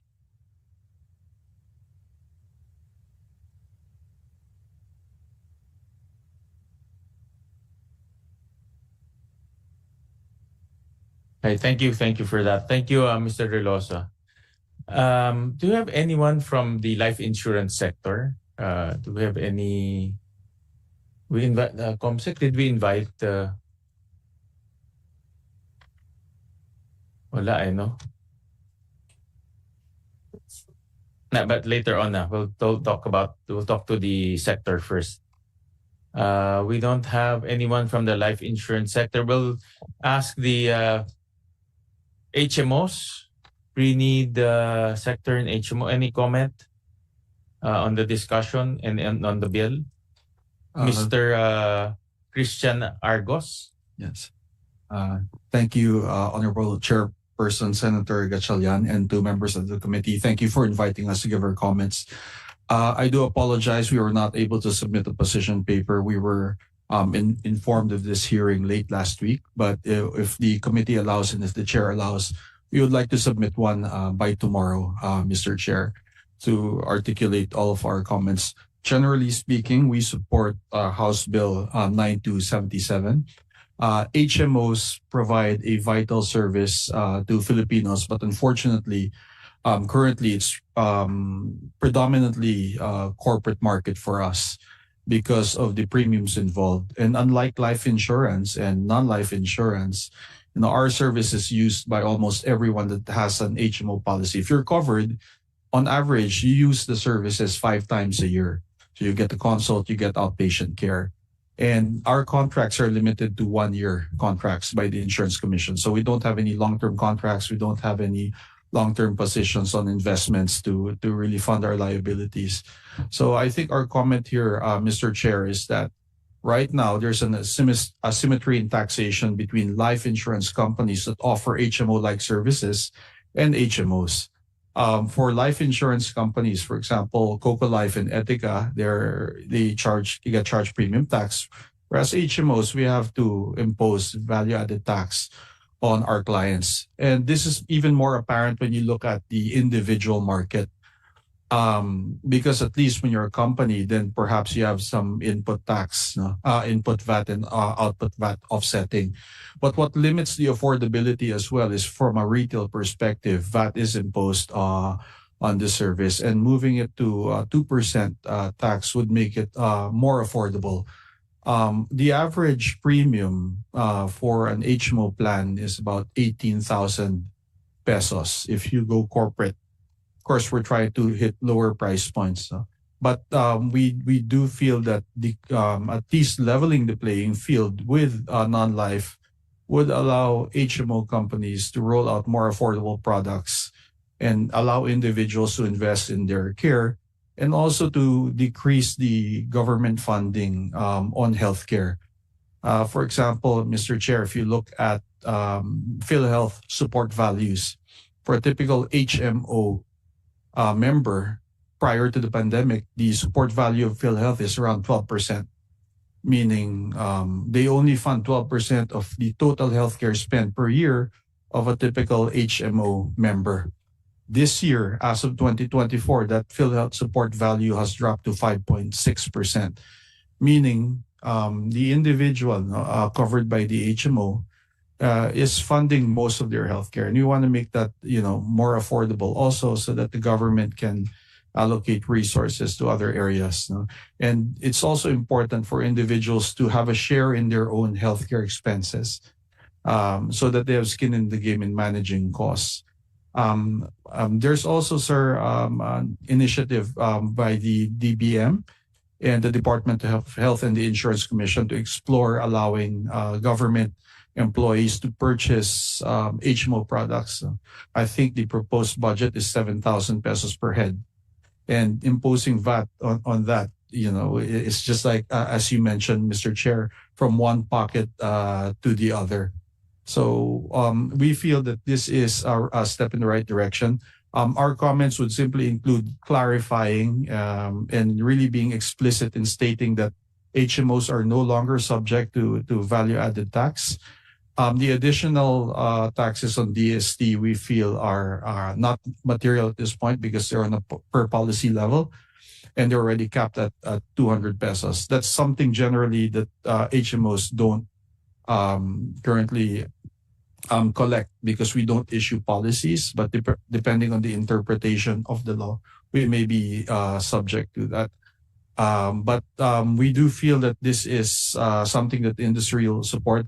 I'm also the chair of the Philippine Association of HMOs, so we have a common position on this, Mr. Chair. And my last comment is there's still an unnumbered substitute bill going around in the House of Representatives, focusing on the establishment of a Center for Managed Care Services to promote HMO penetration. And they have a similar provision, transitioning HMOs from VAT to 2% premium tax.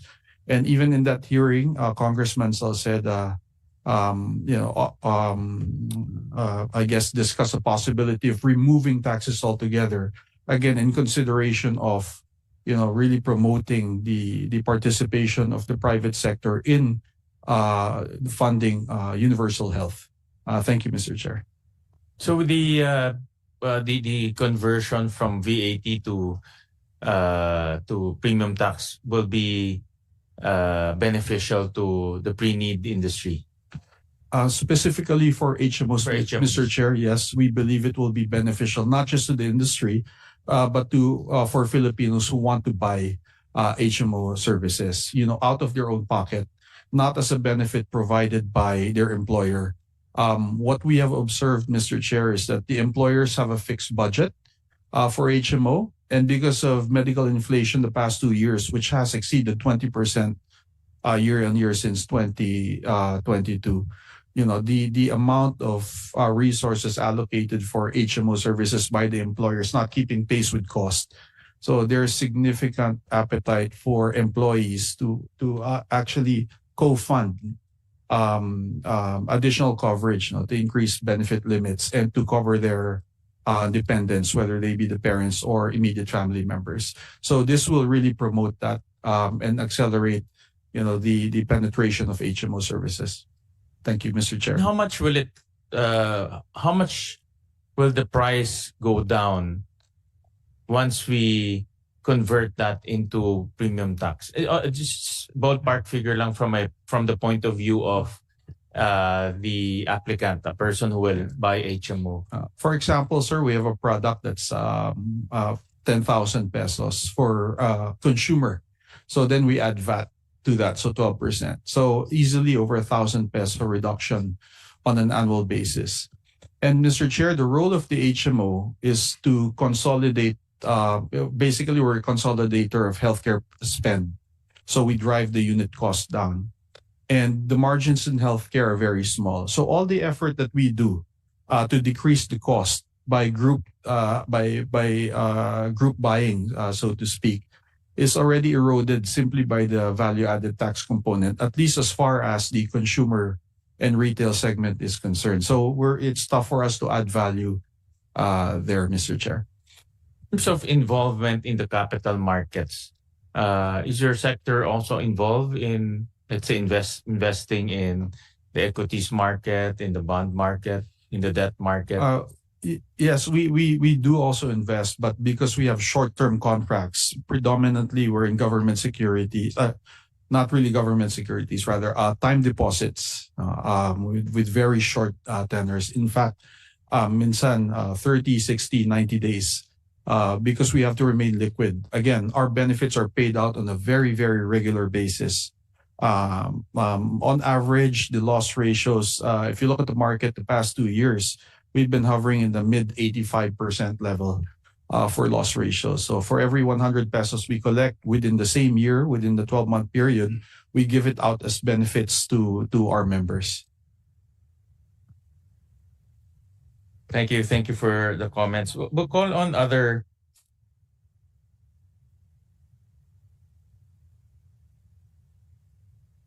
We'll call on our other resource speakers. We'll start off with TMAP, Attorney La Forteza.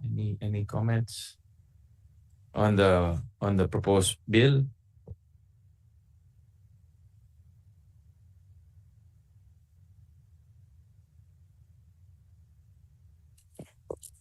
Thank you very much, Mr. Chair. And thank you for giving us the opportunity to come here. Unfortunately, we have not yet submitted our position paper because just like the other resource persons, we just received the copy of the House bill late last week. And so therefore, we're asking for an opportunity to submit our position paper perhaps within the week.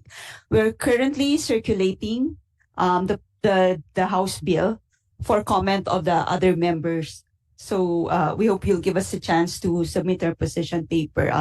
However, I think my colleague here, Director Jun Meneses, has actually had the opportunity to study the House bill since it was introduced, I think, a year ago. So maybe I'll turn over the table to Jun.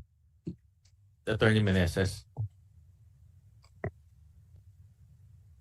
Good morning, Mr. Chair. So probably some notes that we have in respect of House Bill 9277. If you look at the bill, and this answers your question earlier why it doesn't have the capital markets SIMEPA, because there's an earlier bill. It's House Bill 8958, which was substituted by 9277, which was the original SIMEPA bill. And in that bill, it was actually limited in scope. There were only 3 provisions of the tax code that were proposed to be amended by the House in respect of that original bill. We support the position taken by the Philippine Stock Exchange. We note that, yes, it will have a multiplier effect if the friction cost on the secondary market will be reduced from the 0.6% to the 0.1%, which is the primary, I think, the primary provision in the SIMEPA, which should be taken into consideration in terms of its importance in respect of creating that multiplier effect for the capital markets. There are a number of provisions that are also secondary. It's just a question of determining whether it's really a direct or indirect effect on the capital markets, and basically that's it, sir. As VP Karen mentioned earlier, we would be submitting a position paper in respect of the SIMEPA, and but we had just one last note. We do agree with you, Mr. Chair, that we had a very long discussion on PIFITA. In fact, a lot of the provisions that are being discussed now are provisions that were already discussed in PIFITA. And we just like to probably ask a question whether the discussions that were made in PIFITA would also be taken into account in looking at SIMEPA. Because a lot of the things that were being raised now in terms, let's say, for the HMO, because if I look at SIMEPA, the current version that's under consideration right now, there is no amendment to Section 183, which was the primary, I think, provision that was being asked to be amended by the HMO in terms of the DST on HMO products or HMO insurance.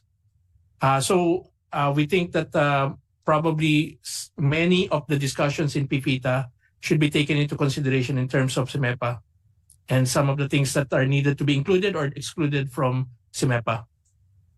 Well, definitely, Attorney Meneses will take into consideration the discussions. We had a long technical working group sessions during those times, and we will definitely use the transcript as the basis for further rehashing this proposal.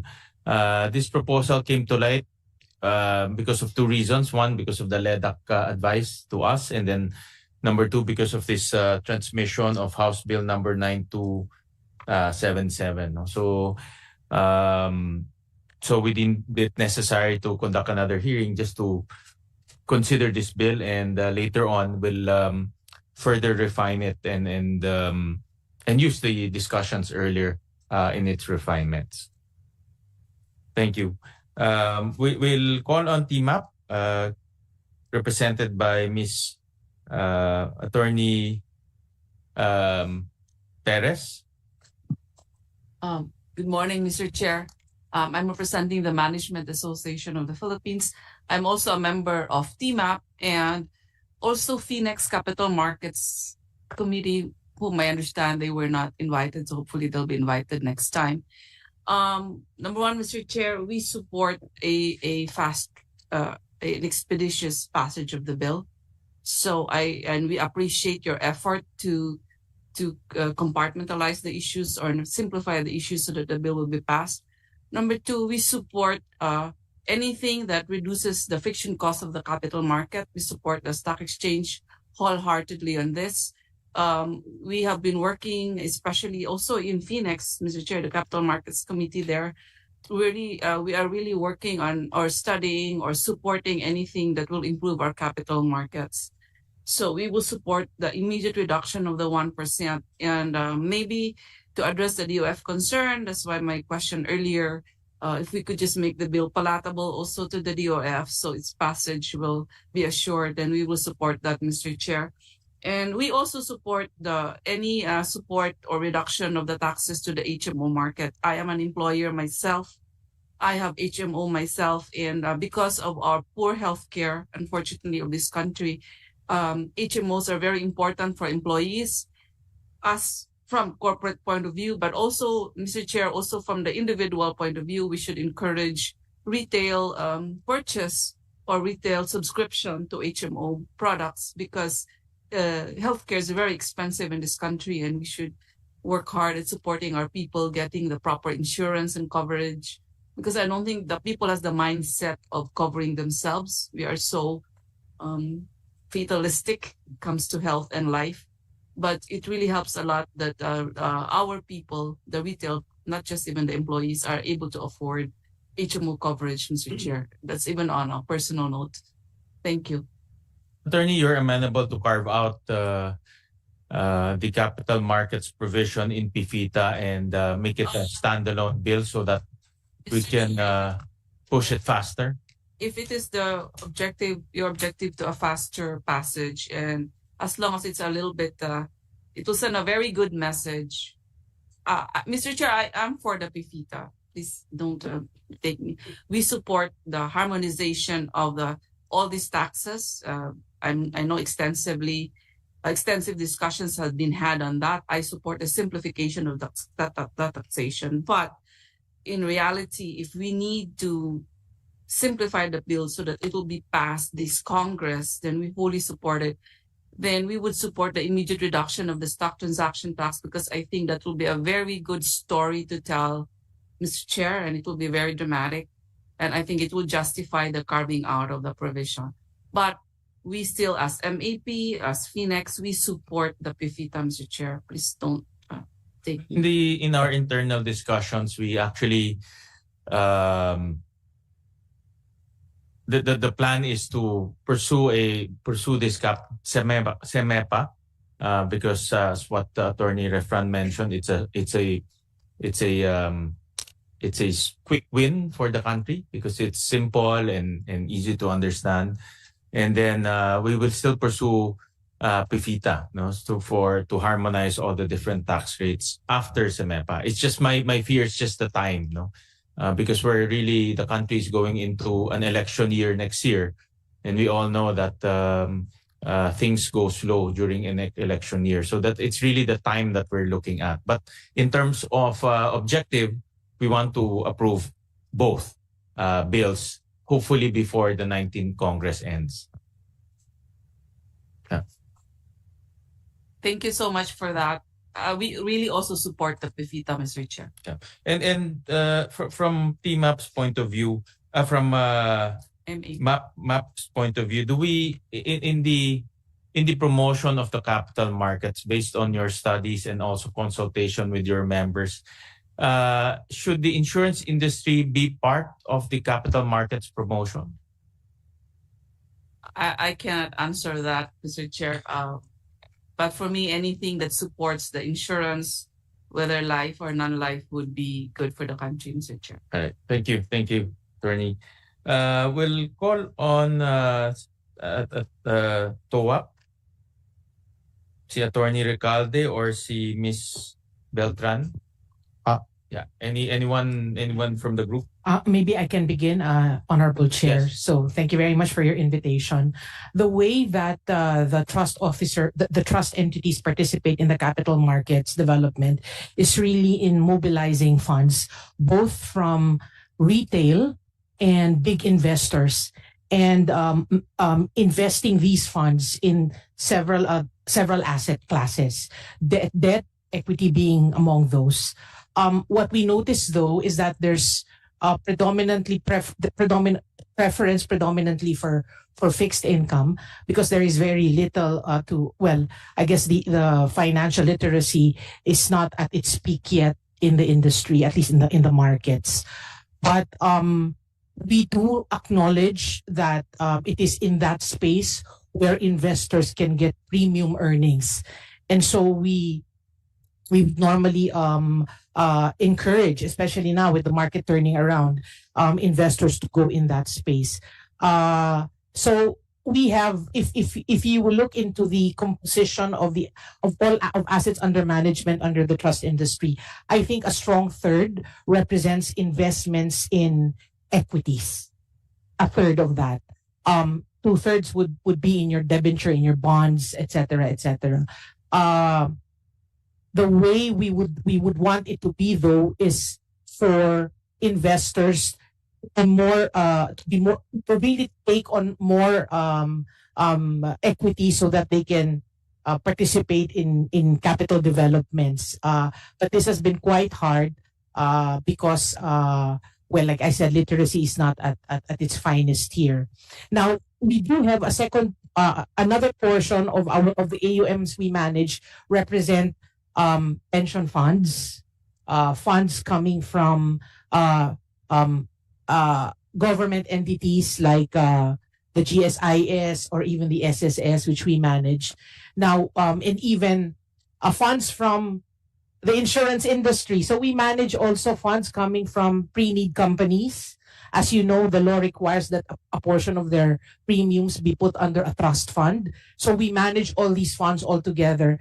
And what we noticed that for most of these types of clients, equities is really an area where they like to generate premium returns. So so that's how we participate in essence in the building of capital markets. We have already submitted to the committee our propositions with regard to the PIFITA. I will allow Attorney Recalde to take on that. Yeah, go ahead, Attorney. Good morning, Mr. Chair. Just to affirm that TOWAP is for the support the reduction of the friction costs in the capital markets and also in the CAS. TOWAP is also for the harmonization of the taxation of all types of the CAS. And TOWAP supports the small PIFITA and also the big PIFITA, subject to the clarifications that we highlighted. But up to a certain extent that CEMEPA will be given preference. Just to allow me to give some comments on this small PIFITA, because to the extent that this includes CIS in the definition of the shares of stock and the definition of collective investment schemes, we take it to mean that the definition only pertains to the Section 127 definition on the stock transaction tax and has nothing to do with the documentary stamp tax. You will recall, Mr. Chair, that this small PIFITA does not touch on 174, but we do not want this implication that assuming that the big PIFITA does not push through, BIR will start to collect the doc stamps on the CIS that's being administered by the trust, because you will recall that the UITFs in particular right now are not subject to GST because they don't issue shares of stock. Effectively, these are mere participation. Functionally, they're different from shares of stock, and up to a certain extent that they issue these certificates of participation, the funds are invested in investment instruments that are subject to DST. We don't want multiple DST in this regard that will even somehow discourage the development of this UITF market. To Attorney Recalde or to Ms. Beltran, what is the role of I'll talk about CIS in general, no? Because definitely UIT. Well, we all know UITF is part of the CIS group. What role does the CIS perform in terms of developing the capital markets? I think, Honorable Chair, it's really allowing the retail investors to participate. Of course, that has changed over the years, but way back when UITFs were introduced, the minimums to deal with broker or buy bonds in the bank would amount to 200,000 to maybe even 200 to 100,000. But with the introduction of UITFs, investors could now come in with a measly 1,000 pesos even. And that's participating not just in fixed income markets, but even in the equity markets. But what's even better is that through the UITFs, what we have afforded retail investors is the skill and the experience of a fund manager in the person of the trust entity. So I think this is critical because what the UITFs have allowed is the selection process. We have introduced a scientific way to selecting what should go into the fund in terms of the assets, the the stocks themselves. So that is what the investor actually pays for. The knowledge, the know-how, and the ability to put together and combine all these investments. So it's really for the UITFs were created really to give access to the retail investors, sir. Investment goes to capital markets, instruments in the capital markets. Yes, Like, for definitely, sir. example, stocks, bonds, those type of instruments. Correct. And the BSP, however, very clearly said that in the regulations governing UITFs, that investments within UITFs should be in tradable securities. So that's very clear in the regulations by the BSP. Only in tradable securities that are listed in most cases. So these are the limitations of the UITFs now, right now, with regard to the BSP regulations. It's in other words, the nature of its business is directly involved in the development of capital markets, because you encourage people to buy units of participation, and the accumulated funds will now go into different investments. Correct. Primarily because of the requirement for liquidity or tradability, then obviously equities market will probably be the first beneficiary of that, because it's traded on a daily basis. Yes, you are correct, sir. Equities also being alien to the retail investors, they would prefer to do it via professional funds such as the UITFs. So it actually gives the retail market a taste of what it means to invest in the stock market. Same for mutual funds as well as VULs. Yes, except for the VULs, there is a component of protection. Yes. Correct. But the outside of that protection, it operates the same as a UITF or a mutual fund, that it go invest in stock market and in the equities market, as well as in other tradable asset classes. That is correct. All right. Okay. Thank you. And Attorney Ricardo, you mentioned earlier that you support the harmonization of taxation of the different varieties of CIS. Can you just elaborate on that? No, because from what we understand, mutual funds, UITF, and VOLs, they all, although their objective is the same, but they operate, their nature is very different. No? So how do you envision that harmonization? That's correct, sir. In particular, UITFs, for example, vis-a-vis the VULs. Okay.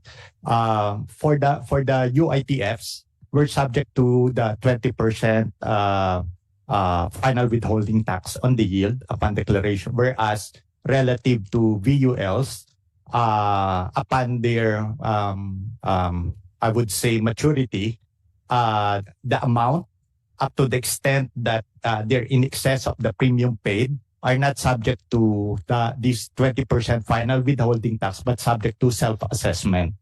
So somehow it depends on the investor, the holder, to declare that, to report that amount. Unlike in UITFs, they are withheld at source.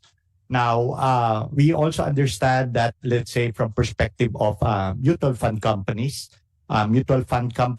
is they're also subject to corporate income tax, but upon declaration of dividends, they are also an additional. Upon redemption, they're not subject to gains on that, because they're specifically exempt from income tax from gains from the redemption of this mutual fund. So in other words, it's possible that the mutual fund companies are subject to corporate income tax, but generally these are already subject to final tax because they invest in this passive income subject to final tax. So practically no corporate income tax paid at the mutual fund company level, and upon redemption, there's no more additional income tax. Unlike in UITFs, there will always be the 20%. Although it's UITF is essentially a flow-through, it's a revocable trust, and up to a certain extent that we also invest in the capital markets, certain items could be subject to final withholding tax as well. That's fine. That's already clarified. But those which are not subject to final withholding tax, we still pay that 20% final withholding tax in that regard.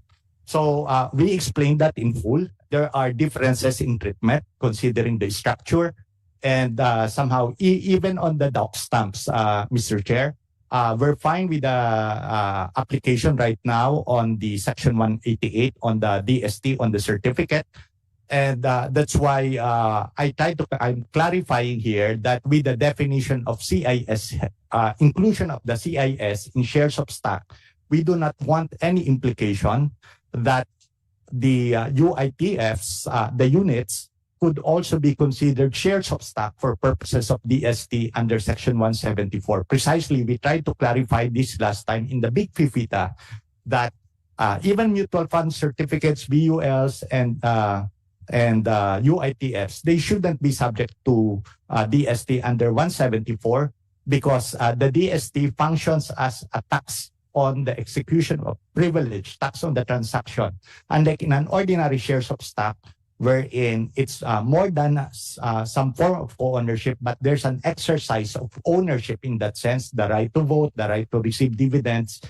A UITF holder, a unit holder, does not have this right. It's essentially more on a participation in the ownership of the funds invested in the investment outlets. So our position here is that we support CEMEPA to the extent that it reduces friction costs. It allows the UITFs are here to mobilize funds to provide bigger yield to the unit holders. But there should be less friction costs in the sense that there's no way that this CEMEPA should be interpreted to include units of participation under Section 174 for purposes of doc stamps. Thank you for that, Attorney. The concept here is if we grow the CIS sector, in turn it will grow the capital markets sector as well, because the funds that go into the CIS, regardless whether it's mutual funds, UITF, or VUL, the funds accumulated from those investment schemes will end up in the capital markets. So in other words, what we need to do is to grow the number of investors going into CIS. That's correct, sir. And in that case, how do we, because we're talking about harmonizing the rates, we're talking about even lowering the rates, which portion of the CIS should be tweaked in order to attract investors to go into the CIS?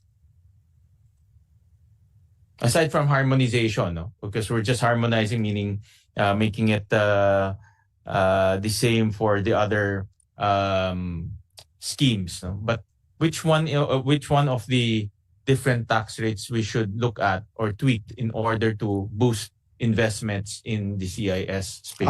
First, Mr. Chair, in general for CIS, there should be no DST, and that applies to all types of CIS, whether corporate or contractual.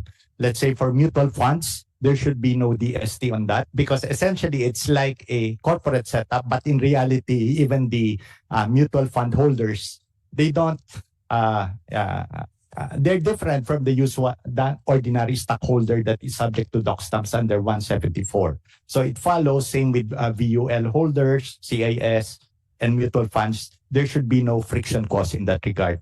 After all these pooled funds, they're not just being held by these by the pool, they're also further reinvested, and up to the extent that there's that investment, there's already payment of doc stamps. So in that sense, that reduces friction costs. All these pooled funds, they appeal to the retail investors. as explained earlier by OWAP, we cater to the smaller investors. In fact, for certain UITFs, we that's available even if a mere 50 pesos. 50 pesos you can already participate, and that can be marshaled towards the investments in the capital market, Mr. Chair. So at least on the clarification that on the doc stamps, there should be no doc stamps on the CIS across the board CIS level. at the CIS But level. when the CIS, when the funds buy, diba, they buy equities or they buy other instruments, That's fine, Mr. Chair. there's doc stamps at that level. That's fine, Oh, Mr. Chair. All right. Okay. Thank you for that comments. Well, we also have some resource persons from. Can I ask something, Mr. Chair? Yes, go ahead, attorney. Then I'll ask Eric, what is your specific proposal to accept the CIS from doc stamps? What a provision of the tax code should be amended? One way is to include in Section 199 on the exemption, because if you look at Section 22, this is definition under Title 2, in particular income tax. It has nothing to do with, I think doc stamps is Title 5 or like that. But the problem here, Mr. Chair, is more on the interpretation and regulation. So I'm saying under Section 22, if it will be amended as proposed in the SEMEPA or the small PIVITA, since it can also extend to stock transaction tax, because stock transaction tax is in lieu of a capital gains tax, which is effectively a tax on gains, effectively, but should not apply to doc stamps. So to avoid any doubt here, there should be an amendment in Section 199 on the exempt documents and transactions. The CIS at the CIS level. I believe, Mr. Chair, in the big PIVITA, we already proposed that. We have a proposal on that. Thank you. Can we also hear from our friends from the Insurance Commission? Si Attorney Medina. Good afternoon, Mr. Chair, and good afternoon to all those present. The Insurance Commission has previously taken a favorable position on premium tax reduction, as we view it as a way to increase the insurance penetration by lowering the cost. However, we are we are also for equitable treatment of similarly situated sectors as far as practicable, including its comparative treatment internationally, more particularly in the ASEAN. But sir, we also defer to the position of DOF, as we have seen the negative effects it will have on our revenue.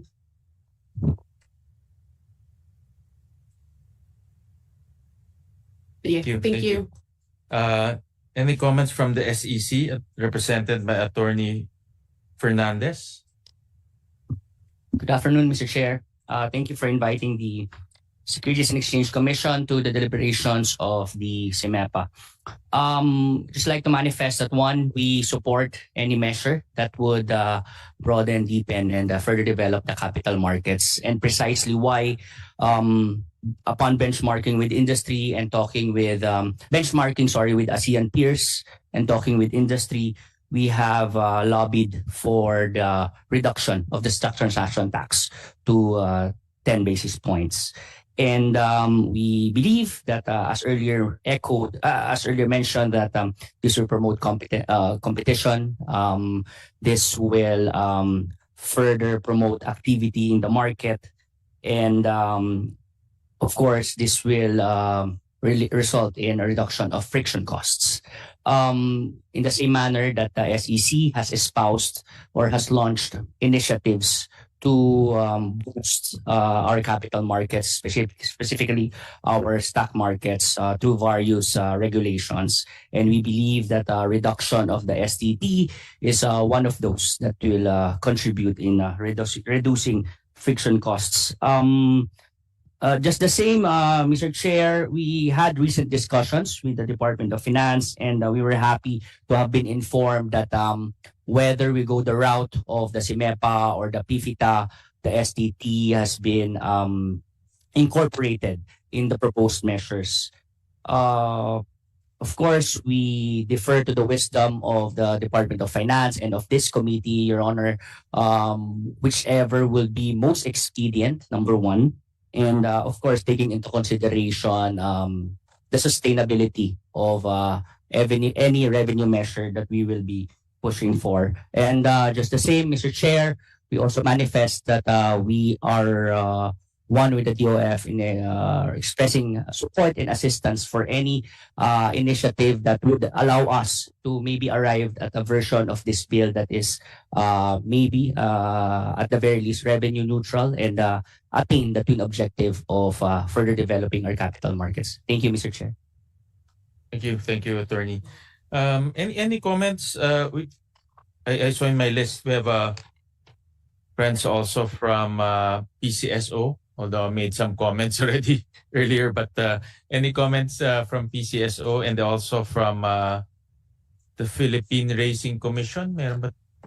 Yeah. We'll start off with PCSO first. Good afternoon, Mr. Chair. On the part of the PCSO, of course, we fully support the proposed bill, and this seeks to address two taxable items in our charter, and that the price on winnings, the reduction of 20% from 20% to 10% would be a good relief for our bettors. And for the DST, we are very appreciative for the intended reduction of from 20% to 10%, but subsequently the final proposal was increased to 15%.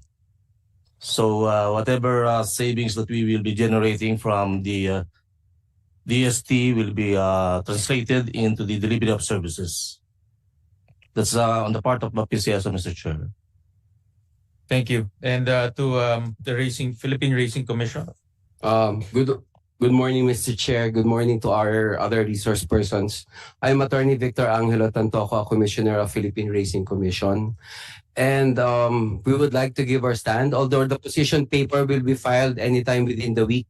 But just to summarize our stand, we are only affected by sections 190, which talks about 20% that is by virtue of the train law that is imposed on any bet that is made with the Philippine Racing Commission.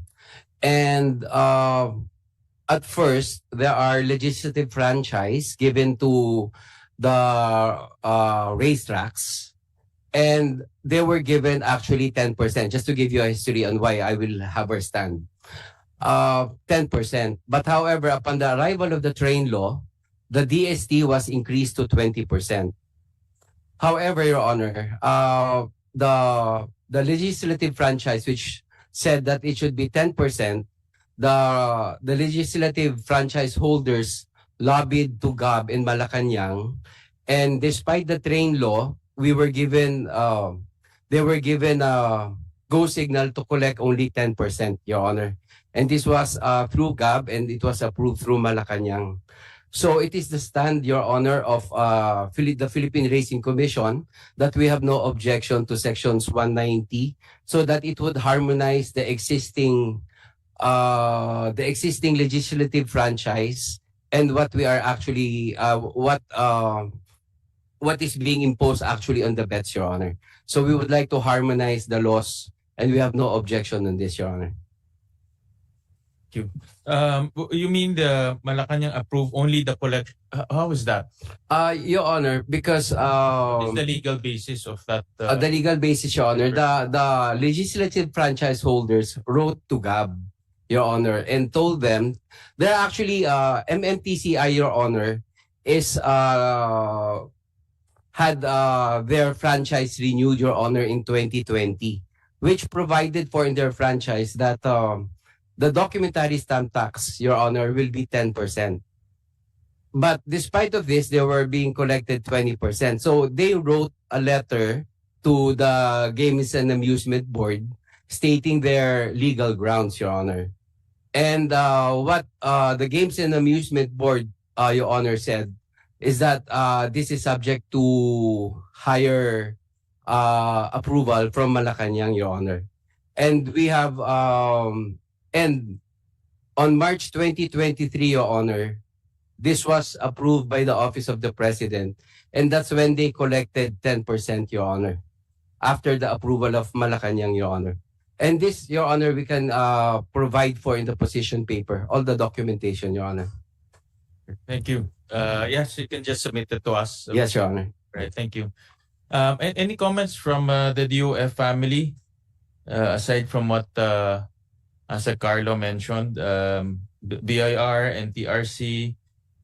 Normally, you have a unified position on this, but any comments from what you've heard so far from the discussion? Mr. Chair, regarding the CIS, particularly on the DST harmonization and exemption of CIS on the DST, I believe before the proposal was to harmonize, but they will still be subject to DST. And hence the previous proposal was that they will be subject to Section 174. All of them will be subject to Section 174, except for VUL, wherein the life insurance component will be subject to 183. And then in terms of harmonization, all CIS will also be subjected to withholding. So there will be no more self-assessment. So I think those were the things that were agreed upon during our previous TWG, and not really exemption particularly on the DST of CIS.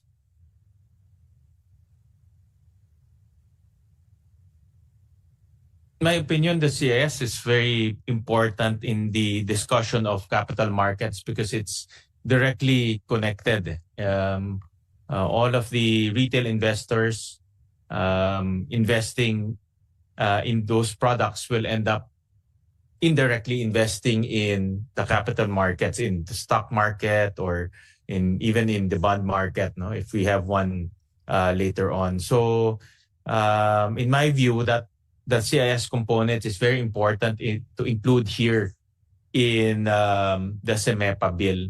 However, I'm thinking of ways, ASEC, how to encourage more investors to come in. No, definitely the goal is to harmonize. I think PIFITA's goal is to harmonize the whole CIS industry. But at the same time, I'm also thinking of how to attract more investors to come in. Of course, the knee-jerk reaction there will be lowering down DST or even eliminating DST, or harmonizing some of the tax rates across the different products. No? So, but the goal here is to get more people investing in CIS so that they end up indirectly investing in the capital markets.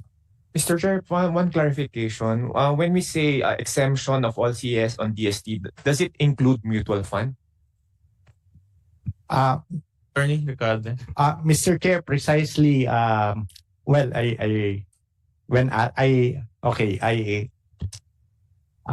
on the harmonization, I understand that right now mutual fund companies, in particular, and the mutual fund shares are subject to doc stamps. But precisely, they're pointing this out, and there are a lot of variation in treatment across different types of CIS. Okay, so if truly we want to harmonize, and all CIS, including mutual fund certificates, should be exempt from the ST, because the amounts invested in the mutual funds are also invested in, for example, in these debt instruments or shares of stock. So just imagine you have 100 pesos.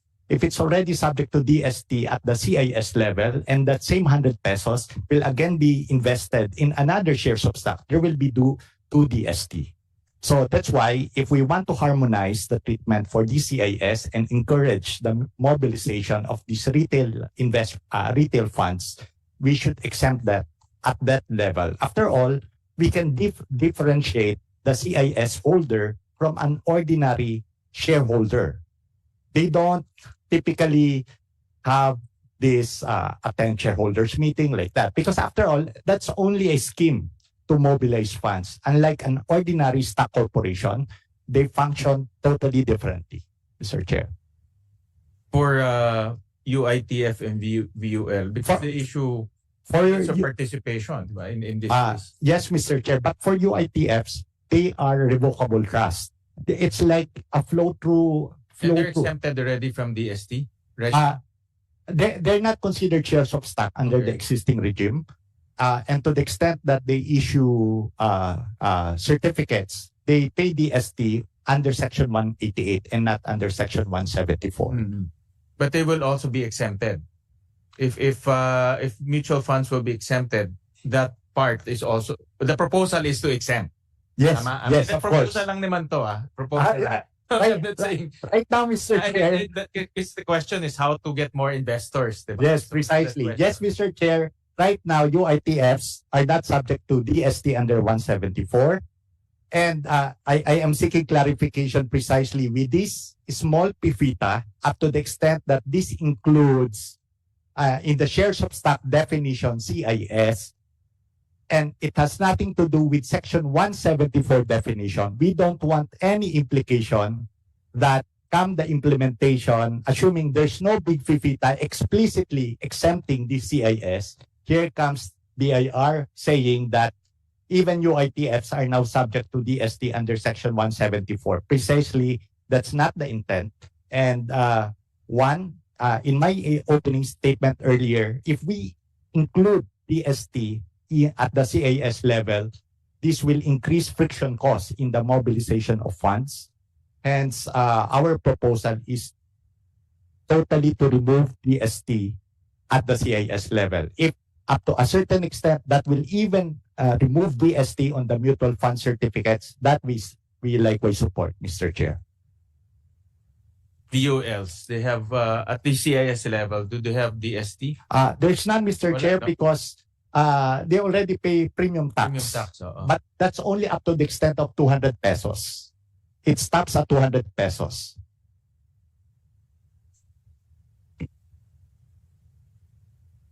We don't have any representative from the life insurance group here, but let me ask Insurance Commission, the investment portion of the VOL, can that be, we had a discussion on this during the technical working group, but I want to put it again on record for this particular discussion. No? Because right now, when you invest in a life insurance with the VOL, everything goes to, not everything, but it's your charge, the premium tax, but a portion of that goes to investments. No? But is it possible to segregate the investment portion? Mr. Chair, as previously discussed in one of our position papers on the CIS bill, we are of the opinion that the insurance portion and the investments portion of the VUL cannot be segregated.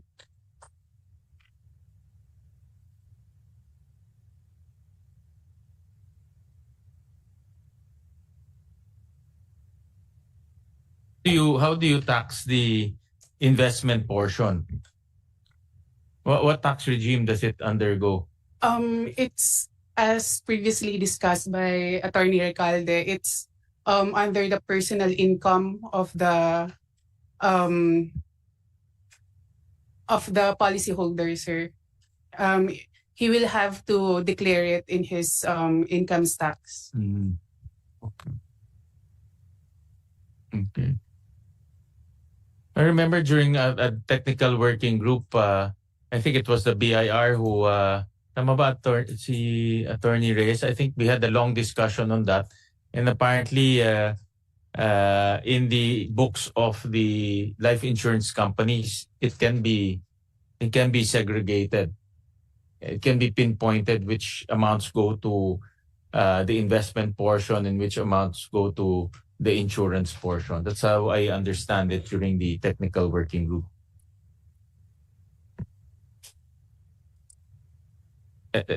Tama ba, Attorney Reyes? I think I think you were there that time. Yes, at first they were claiming that it cannot be severed, but later on during the discussions, it can be shown that it can be severed component goes to the life insurance and for the investment aspect.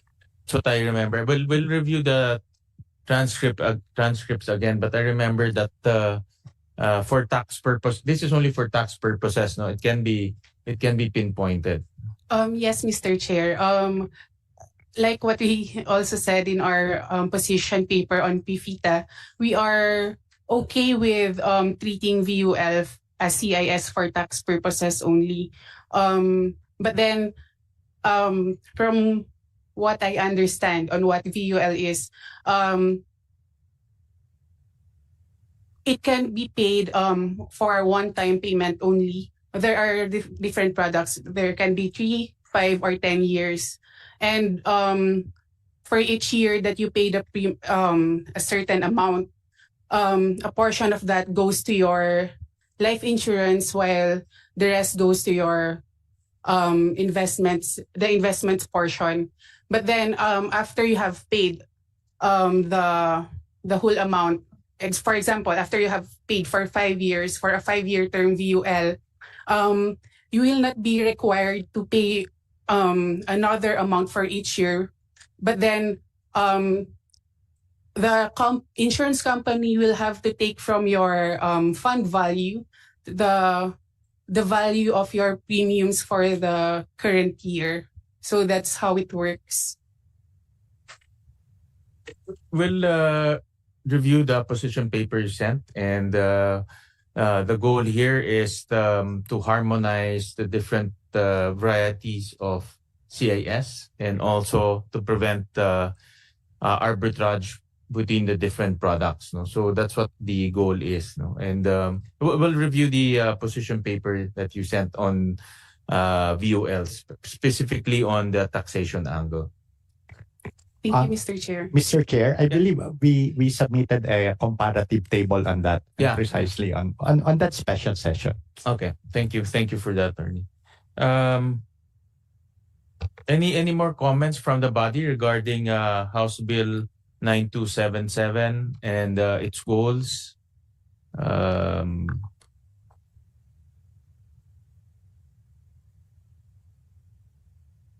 If there's no more, yes, go ahead, Attorney La Forteza.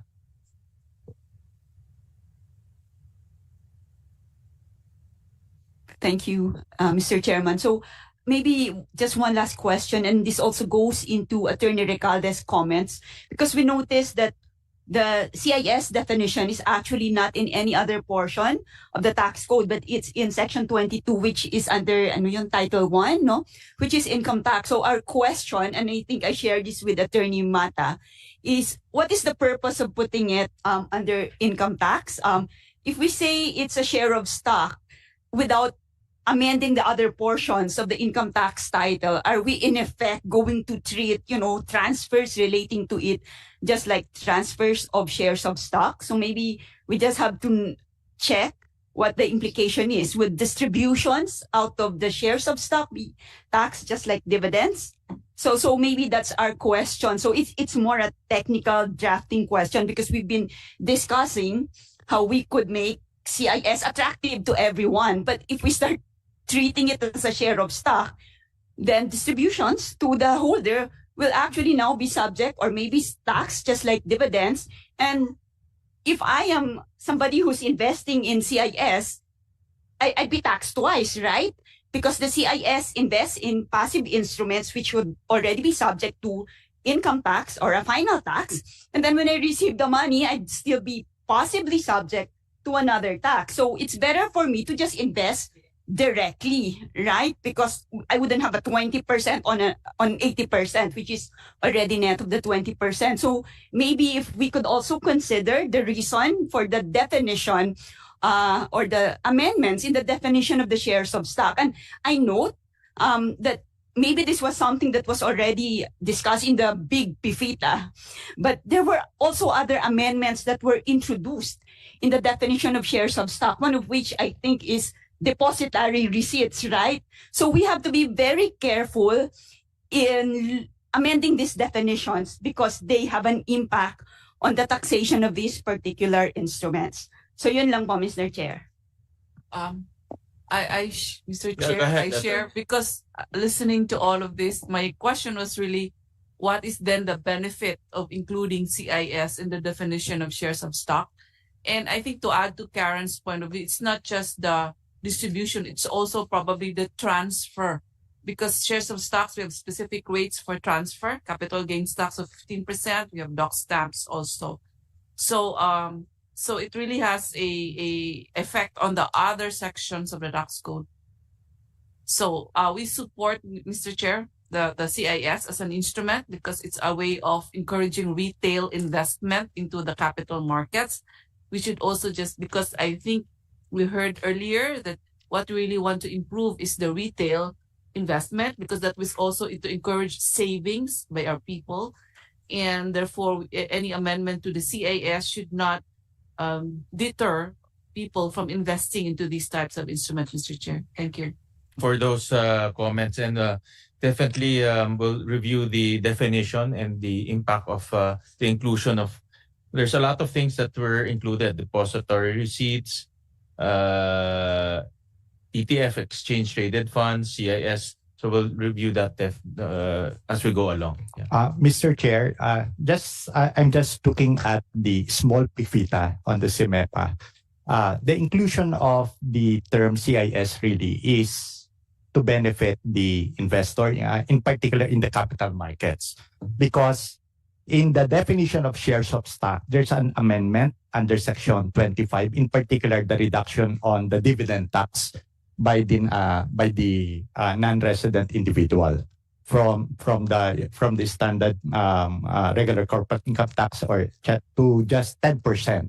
That aligns with the usual dividend tax to an individual resident Filipino citizen. So in that sense, it's a plus. And in relation to the stock transaction tax, I could see, given the totality, that the inclusion of the CIS definition, that could also reduce the stock transaction tax to 10 basis, up to 10 basis points, in the extent that even the contractual CIS, usual, I understand that's the ETF, effectively it's a contractual CIS, that's also the benefit, it's a plus. But what we want to avoid here is the negative, the unintended consequence if we fail to clarify the inclusion, the effect of this CIS inclusion in the definition of shares of stock, in particular on the doc stamps, and as mentioned by Attorney Lafortes and Attorney Uni Perez, including the subsequent trading. For the UITF type, they don't declare dividends, so it's not an issue. But for the other CIS, there could be implications, and precisely there will be a bigger impact the moment we try to dwell on the harmonization of all these CIS treatment, and as this lengthily discussed during our big PFITA session. So again, if the intention really is to focus on the CIMEPA, okay, at least on the doc stamps, it should be clarified that at least for TOAP, for UITFs, they should be specifically exempted from doc stamps under Section 199 to avoid any implication that the inclusion of CIS as shares of stock would give rise to any implication that 174 is effectively expanded as to the coverage. That would include even VULs, for example, and also UITFs to be subject to doc stamps. Thank you, Attorney Ricalde. Attorney Refran, I want to get your comments on the role of CIS to the equities market and your experience on that aspect. Yeah. Thank you, Mr. Chair. I remember before there was under the House Committee on Econ Affairs, I think this was during the time back in 2015, Mr. Chair, there was a CIS bill. But in particular to your question, the collective investment schemes, to the extent that they are listed, they do provide for, let's say, diversification benefits. That's really the come-on when you look at a CIS in the nature, let's say, of a listed mutual fund. And in our space, Mr. Chair, that would be an exchange-traded fund. Whether the underlying would be bonds, there are also exchange-traded notes, for an ETF structure would normally be underlying an equity. So whether it's bonds or equities, as long as it's exchange traded, that really partakes of a security that anyone can, I would say, utilize for diversification, regardless of whether it outperforms the market or not. But if it's not listed, that's really an investment mechanism for them to pool capital. It's really a pooling of interest. It's still a security, Mr. Chair, under Republic Act 8799, because the expectation there is primarily profit-driven under the Howey test. I'm just not sure if on the secondary market, if there is a secondary market for that, because the definition of a market under our framework of securities laws is that there are set rules for people to buy and transfer it, and it's not the issuer that would be transferring, but really the unit holder. And that would be either an over-the-counter market, particular to if it's duly registered with the SEC, or an exchange, which is also a different creature under 8799. So to the extent that there's secondary trade in the market, whether it's over-the-counter or a public market, as we call it, the lit market, then that might fall within the purview of, let's say, a Section 127. Otherwise, Mr. Chair, there's no secondary market for that because I am theoretically returning and I'm demanding a return from, let's say, the one that pooled the investments. Pooled funds. Does it enhance the development of the capital markets? Does it enhance the development of capital markets? Oh, yes, Mr. Chair, because they are able to have access through their own network for purposes, let's say, of the banks. Normally, this would be the entities, the trust entities, whether within the bank as a or spun off. There are trust entities that are corporatized, spun off, or they might be compliant also even if it's within the bank. They're able to tap through their asset management arm or the private wealth especially. The private wealth is a very big business as we have a lot of competition from the regional private wealth. And we've seen this as of the last 10 years, Mr. Chair. And it's something that I think the domestic private wealth business will really have to put up very attractive products. It's all about the attractiveness of the product, Mr. Chair. You may have the network, but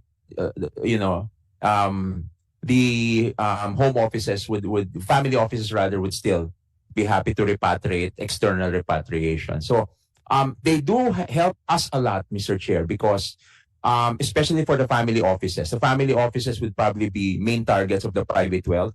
And the big family offices, the regional, are the ones that actually look for jurisdictions where on a friction cost basis, they're very competitive. So we're probably looking at intergenerational wealth here that could be allocated to the equities or the bond markets, but more on the equity side, Mr. Chair, because their return expectations are from a perspective of IRR are very high because this is intergenerational wealth. So they do provide a lot of dry powder again to the market.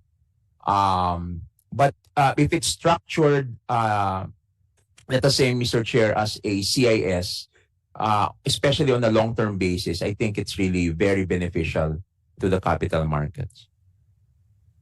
Data on how big the CIS market, how big the CIS market invests in the stock market? Do we have that data? We'll get that, Mr. Chair, from our network. But from your estimate, is it how big is that pool of funds that goes into the stock market? Maybe, Mr. Chair, Yes, Mr. Chair. On a daily basis, we have around roughly 80% being given by the institutionals. The retail accounting for 20%, although during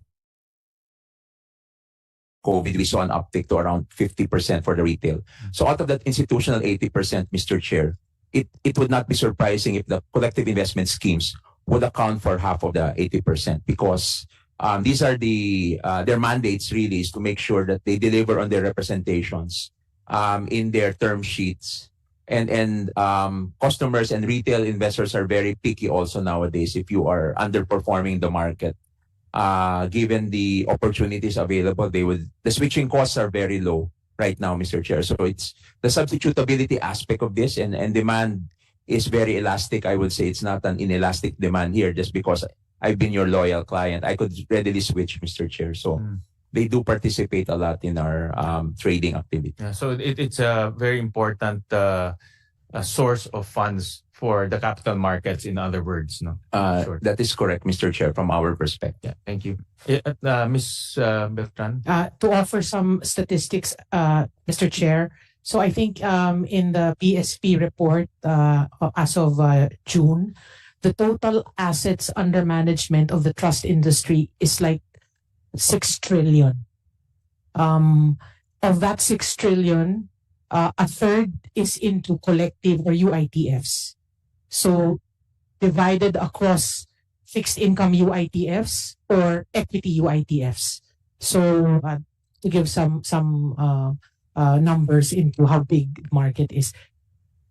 Ms. Beltran, just submit to us that those data, the more current, the better, and the more detailed, the better, so that we can use that during our defense of the bill.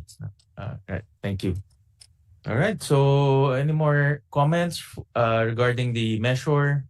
Mr. Chair, I would agree with the assessment of our partners with regards to the taxation of CIS and its implication in terms of the amendments under Section 22 of CIMEPA. If you remember, Mr. Chair, we have several amendments in Package 4 in terms of the taxation of the CIS, and we made sure that we harmonize them. So we agree with that assessment that this may have unintended implication in terms of the taxation of CIS if we will not amend this particular Section 22. We'll definitely discuss that as we move along the bill. So if there are no more discussion, no more comments, again, thank you very much for your time, and feel free to send us your position paper on this bill. I know that you sent us numerous position papers on the big PIFITA, as we call it, but feel free to send us your position paper and data. As you can see, we use the data when we defend our proposal, and the more robust, the more detailed the data is, the better for us to present it. So thank you very much again for your time, and we'll suspend this hearing until, and we'll have another round if necessary later on. So this hearing is hereby suspended. Thank you very much.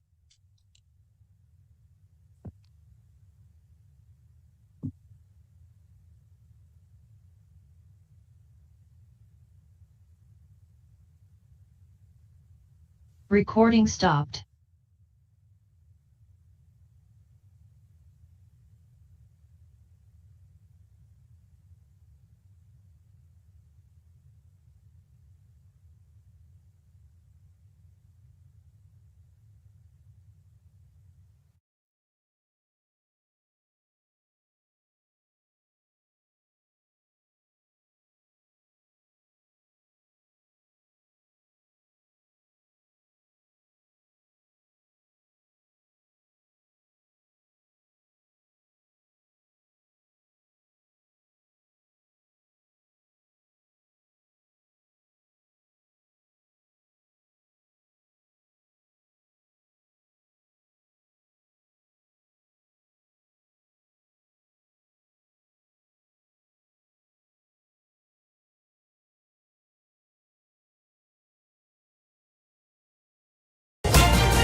Init na balita ngayong tanghali.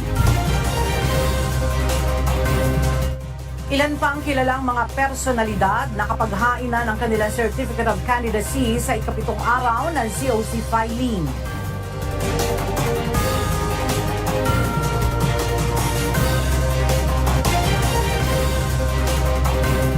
Dating Pangulong Rodrigo Duterte at anak na si Baste Duterte tatakbong mayor at vice mayor ng Davao City sa darating na eleksyon.